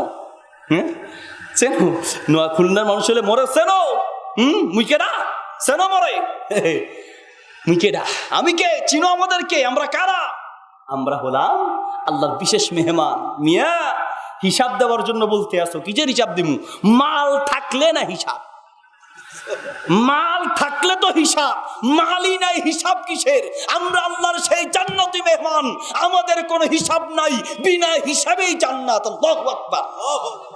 কাজে এই গরিব দরিদ্র লোক পারলে এদেরকে দিয়ে একটু দোয়া করান। দোয়া করান মানে দোয়া চাইবেন, দোয়া চাওয়া সুন্নাহ। নবী সাল্লাল্লাহু আলাইহি ওয়াসাল্লাম ওমর রাদিয়াল্লাহু তাআলা আনহুকে বলেছেন, ওমর ওয়াইস করণীর কাছে দোয়া চেয়ে। সুবহানাল্লাহ। কার কাছে? ওয়াইস করণীর কাছে। ওমরের মতো এত বড় আমিরুল মুমিনিন, জান্নাতের সুসংবাদপ্রাপ্ত সাহাবী, তাকে বলছে ওয়াইস করণীর কাছে দোয়া চেয়েও। কারণ ওয়াইস করণী দোয়া করতে দেরি হয়, আল্লাহ সেই দোয়া কবুল করতে দেরি করে না। আল্লাহু আকবার। তাহলে মাঝে মধ্যে এতিম মিসকিনকে বলবেন, বাবা আমার জন্য দোয়া করো, একটু দোয়া করো। বিপদে আছেন, দান করেন। অসুস্থ হয়েছেন, আল্লাহ রাসূল সাল্লাল্লাহু আলাইহি ওয়াসাল্লাম অসুস্থ ব্যক্তির জন্য ঔষধ দিয়েছেন। কি ঔষধ? প্যারাসিটামল, নাতা, এগুলো খান, অসুবিধা নেই, দরকার আছে। কিন্তু প্রথম ওষুধ হচ্ছে নবী সাল্লাল্লাহু আলাইহি ওয়াসাল্লাম বলেন, ইন্নামাস সাদাকাতু তুতফিউল বালা। দান করো, দান করো। দাফু মারদাকুম বিসাদাকা। আল্লাহর নবী বলছেন, দাফু মারদাকুম বিসাদাকা, তোমাদের অসুস্থ ব্যক্তিদেরকে দান করার মাধ্যমে তাদেরকে সাহায্য করো। কেমনে? দান করার মাধ্যমে, তাদেরকে চিকিৎসা করো দান করার মাধ্যমে। এই জন্য যখন অসুস্থ হবেন, বিপদগ্রস্ত হবেন, এতিম মিসকিনের কাছে দৌড়ে যাবেন, আশেপাশে মাদ্রাসা দৌড়ে যাবেন, বাবার একটু দোয়া করো, তোমাদের জন্য এই কিছু হাদিয়া। আজকের এই মাহফিল শরীফবাগ পশ্চিমপাড়া মসজিদও ছিল না, মসজিদ আইনুদ্দিন হিফজুল কোরআন মাদ্রাসার হাফেজ ছাত্রদের পাগড়ি প্রদান উপলক্ষে আল্লাহ মাদ্রাসাকে কবুল করুন, মসজিদকে কবুল করুন, প্রস্তুত করুন। মসজিদ আর মাদ্রাসাকে আল্লাহ কবুল করুন, সবাইকে আল্লাহ মাশাআল্লাহ। আমাদের এক বোন প্রশ্ন করেছেন, বাথরুম আর গোসলখানা একসাথে, এখন ওযু করবে কেমনে? আসলে মূলত ওযু করাতে সমস্যা না, সমস্যা হলো বিসমিল্লাহ বলাতে। প্রশ্নটা মূলত কি, আপনারা যদি কেউ দান করতে চান, প্রিয় ভাইয়েরা আমার এখানে দান করে যেতে পারেন। অজুখানার বাথরুম একসাথে হলে অসুবিধা নেই, অজু করা যাবে। তবে উত্তম হচ্ছে অজুখানা আর বাথরুম যদি আলাদা করা যায় তাহলে উত্তম। বাকি এটা সিস্টেমেটিক কারণে করা হচ্ছে না, যে ইঞ্জিনিয়ারকে আগে থেকে বললে করা সম্ভব। তবে তাও যদি না হয়, কমপক্ষে বাথরুমের জন্য আলাদা একটা ওয়াল করে বা একটু উঁচু জায়গা করে, বাথরুমের কমেটটা আলাদা থাকবে, স্থানটা আলাদা, আর অজুখানাটা আলাদা থাকবে। তখন পানি আগে ঢেলে পরিষ্কার করে এরপরে অজু করে বের হবেন, অজু করা যাবে, অসুবিধা নেই। সমস্যা হলো বিসমিল্লাহ বলাটা। অজুর শুরুতে বিসমিল্লাহ বলা খুবই গুরুত্বপূর্ণ আমল। নবী সাল্লাল্লাহু সাল্লাল্লাহু আলাইহি ওয়াসাল্লাম বলেছেন লা উদুআ লিমান লাম ইয়াজকুর ইসমাল্লাহি আলাইহি, যে ব্যক্তি ওযুর শুরুতে বিসমিল্লাহ বলে নাই তার ওযু পরিপূর্ণ হয় নাই, মানে পরিপূর্ণভাবে সে সওয়াব পাবে না। কেউ কেউ এটাকে ওয়াজিব পর্যন্ত বলেছেন। যাই হোক, ওযুর শুরুতে বিসমিল্লাহ বলতে হয়। এখন যদি বাথরুম আর ওযুখানা একই সাথে হয়, বাথরুমের ওয়ালের ভিতরে ওযুখানা হয়, তাহলে বিসমিল্লাহ কিভাবে বলবেন? এটার পদ্ধতি হচ্ছে সবচেয়ে সহজ পদ্ধতি আমার গবেষণায়, সেটা হচ্ছে বিসমিল্লাহ বলার আগে আপনি এই বাথরুমের দরজা থেকে বের হয়ে বিসমিল্লাহ বলে ঢুকে ওযু শুরু করবেন। বুঝাতে কি পেরেছি? তাহলে বিসমিল্লাহ বলবেন কোথায়? বাথরুমের আগে, আর ওযু করবেন বাথরুমের ভিতরে। বিসমিল্লাহ বলে আবার কারোর সাথে গল্পে গুজবে লাগবেন না, বিসমিল্লাহ বলেই সাথে সাথে ঢুকে ওযু করবেন। তাহলে বিসমিল্লাহ বলা হলো বাহিরে, ওযু করা হলো ভিতরে, ওযুর আগে বিসমিল্লাহ বললে হলো। এটা আমার মতে সবচেয়ে সহজ পদ্ধতি, এর ছাড়া আর কোনো উপায় নেই। এরপরেও কেউ যদি বাথরুম আর ওযুখানা আলাদা মনে করে ওই ওযুখানাতে বিসমিল্লাহ বলে, তাহলে অনেক আলেম এটাকে বৈধতা দিয়েছেন। কিন্তু সব ইখতিলাফ আর মতভেদ থেকে বাঁচার জন্য বাহিরে বের হয়ে বিসমিল্লাহ বলে ঢুকে ওযু করাটাই উত্তম হবে। জি, মহিলারা হায়েজ অবস্থায় দোয়া জিকির আজকার করতে পারবে? মাশাআল্লাহ, মহিলারা হায়েজ অবস্থায় জিকির আজকার দোয়া করতে পারবে কিনা? তাহলে আসলে প্রশ্ন দিলে একটু লম্বা করে কথাটা বলবো নাকি? মহিলাদের হায়েজগ্রস্ত হলে যে কাজগুলো করতে পারবেন না, নাম্বার 1 হচ্ছে, এদিকে তাকান, নাম্বার 1 হচ্ছে হায়েজগ্রস্ত অবস্থায় সালাত আদায় করা যাবে না। কি করা যাবে না? সালাত বা নামাজ পড়া যাবে না। নাম্বার 2, বাইতুল্লাহ তাওয়াফ করা যাবে না। নাম্বার 3, কোরআন স্পর্শ করা যাবে না। কয়টা জিনিস গেল? 3টা জিনিস। নাম্বার 3, কোরআন স্পর্শ করা যাবে না। নাম্বার 4 হচ্ছে মসজিদে অবস্থান করা নিষেধাজ্ঞার ব্যাপারে ওলামাদের সাপোর্ট বেশি। খুব প্রয়োজন হলে যদি থাকে তাহলে খুব দ্রুত বের হয়ে যেতে হবে, মসজিদে অবস্থান করা যাবে না। তাহলে মহিলারা হায়েজগ্রস্ত হলে, নেফাজগ্রস্ত হলে বা জুনুবি নাপাক অবস্থায় গোসল ফরজ হয়েছে এমন ব্যক্তি 5টা কাজ করতে পারবে না। নাম্বার 1 হচ্ছে সালাত আদায় করতে পারবে না। নাম্বার 2 হচ্ছে বাইতুল্লাহ তাওয়াফ করতে পারবে না। নাম্বার 3 হচ্ছে মসজিদে অবস্থান করতে পারবে না। নাম্বার 4 হচ্ছে কোরআন স্পর্শ করতে পারবে না। নাম্বার 5 হচ্ছে ইখতিলাফ এবং মতভেদ রয়েছে, কোরআন সওয়াবের আশায় পড়তে পারবে না বলে ওলামাদের মত বেশি। এবং আমারও মত হচ্ছে যে সওয়াবের আশায় এমনিতে কোরআন না পড়াটাই উত্তম হায়েজ নেফাজ অবস্থায়। বাকি যদি এমনটা হয় যে হাফেজা, সে যদি নেফাজ অবস্থায় কোরআন না পড়ে ভুলে যাবে, অথবা সে শিক্ষিকা, পড়াতে সে বাধ্য, অথবা কোরআনের কিছু দোয়া আয়াত আছে দোয়া হিসেবে, আয়াত আছে কি দোয়া হিসেবে, যেমন আয়াতুল কুরসি, যেমন ফালাক নাস, এগুলো হচ্ছে দোয়া হিসেবে। দোয়া হিসেবে কোরআনের যে আয়াতগুলো আছে সেগুলো পড়তে পারবে। এমনিতে সওয়াবের আশায় কোরআন না পড়াটাই উত্তম। তাহলে এই 5টি কাজ করা ছাড়া বাকি সব কাজ হায়েজ নেফাজ অবস্থায় করা যাবে। হায়েজ নেফাজ অবস্থায় জিকির করা যাবে, দোয়া করা যাবে, হায়েজ নেফাজ অবস্থায় রান্না বান্না করা যাবে, হায়েজ নেফাজ অবস্থায় স্বামীর সাথে কথা বলা সব করা যাবে, কিন্তু সহবাস করা যাবে না। আমলের কথা বললাম, 5টা আমল করা যাবে না। আর দুনিয়াবি ক্ষেত্রে স্বামীর সাথে সহবাস করা যাবে না। এছাড়া অন্য সব দুরুদ পড়া যাবে, দোয়া করা যাবে, জিকির আজকার করা যাবে, এবং কোরআনের যে আয়াতগুলো দোয়া হিসেবে আছে সেগুলো করা যাবে। আল্লাহ আমাদেরকে বোঝার তৌফিক দান করুন। সর্বশেষ প্রশ্ন, ঘোড়া খাওয়া যাবে কিনা? আমাদের কি খাইতেছে সমাজে এরকম বলতেছে? ঘোড়ার গোস্তের ব্যাপারে ইখতিলাফ হচ্ছে যে মাকরু পর্যায়ে, এটা বুঝতে পেরেছি। এটা পছন্দ হয় সে, হ্যাঁ, যদি মানে এটাকে আলেমগণ অনেকে মাকরু বলেছেন, তবে এটাকে সরাসরি হারামের ওইভাবে স্পষ্ট দলিল পাওয়া যায় না। বুঝতে পেরেছি? অন্যান্য ব্যাপারে যেমনটা পাওয়া যায়, বাকি যদি প্রচলন থাকে কারো বিবেকে কুলা, সেটা ভিন্ন জিনিস। বাকি সরাসরি এটাকে হারাম হওয়ার দলিল পাওয়া যায় না। আলেমগণ অনেকেই মাকরু বলেছেন। জাযাকুমুল্লাহ খাইর, বারাকাল্লাহু ফিকুম। জি, আসসালামু আলাইকুম ওয়া রাহমাতুল্লাহি ওয়া বারাকাতুহু। জি।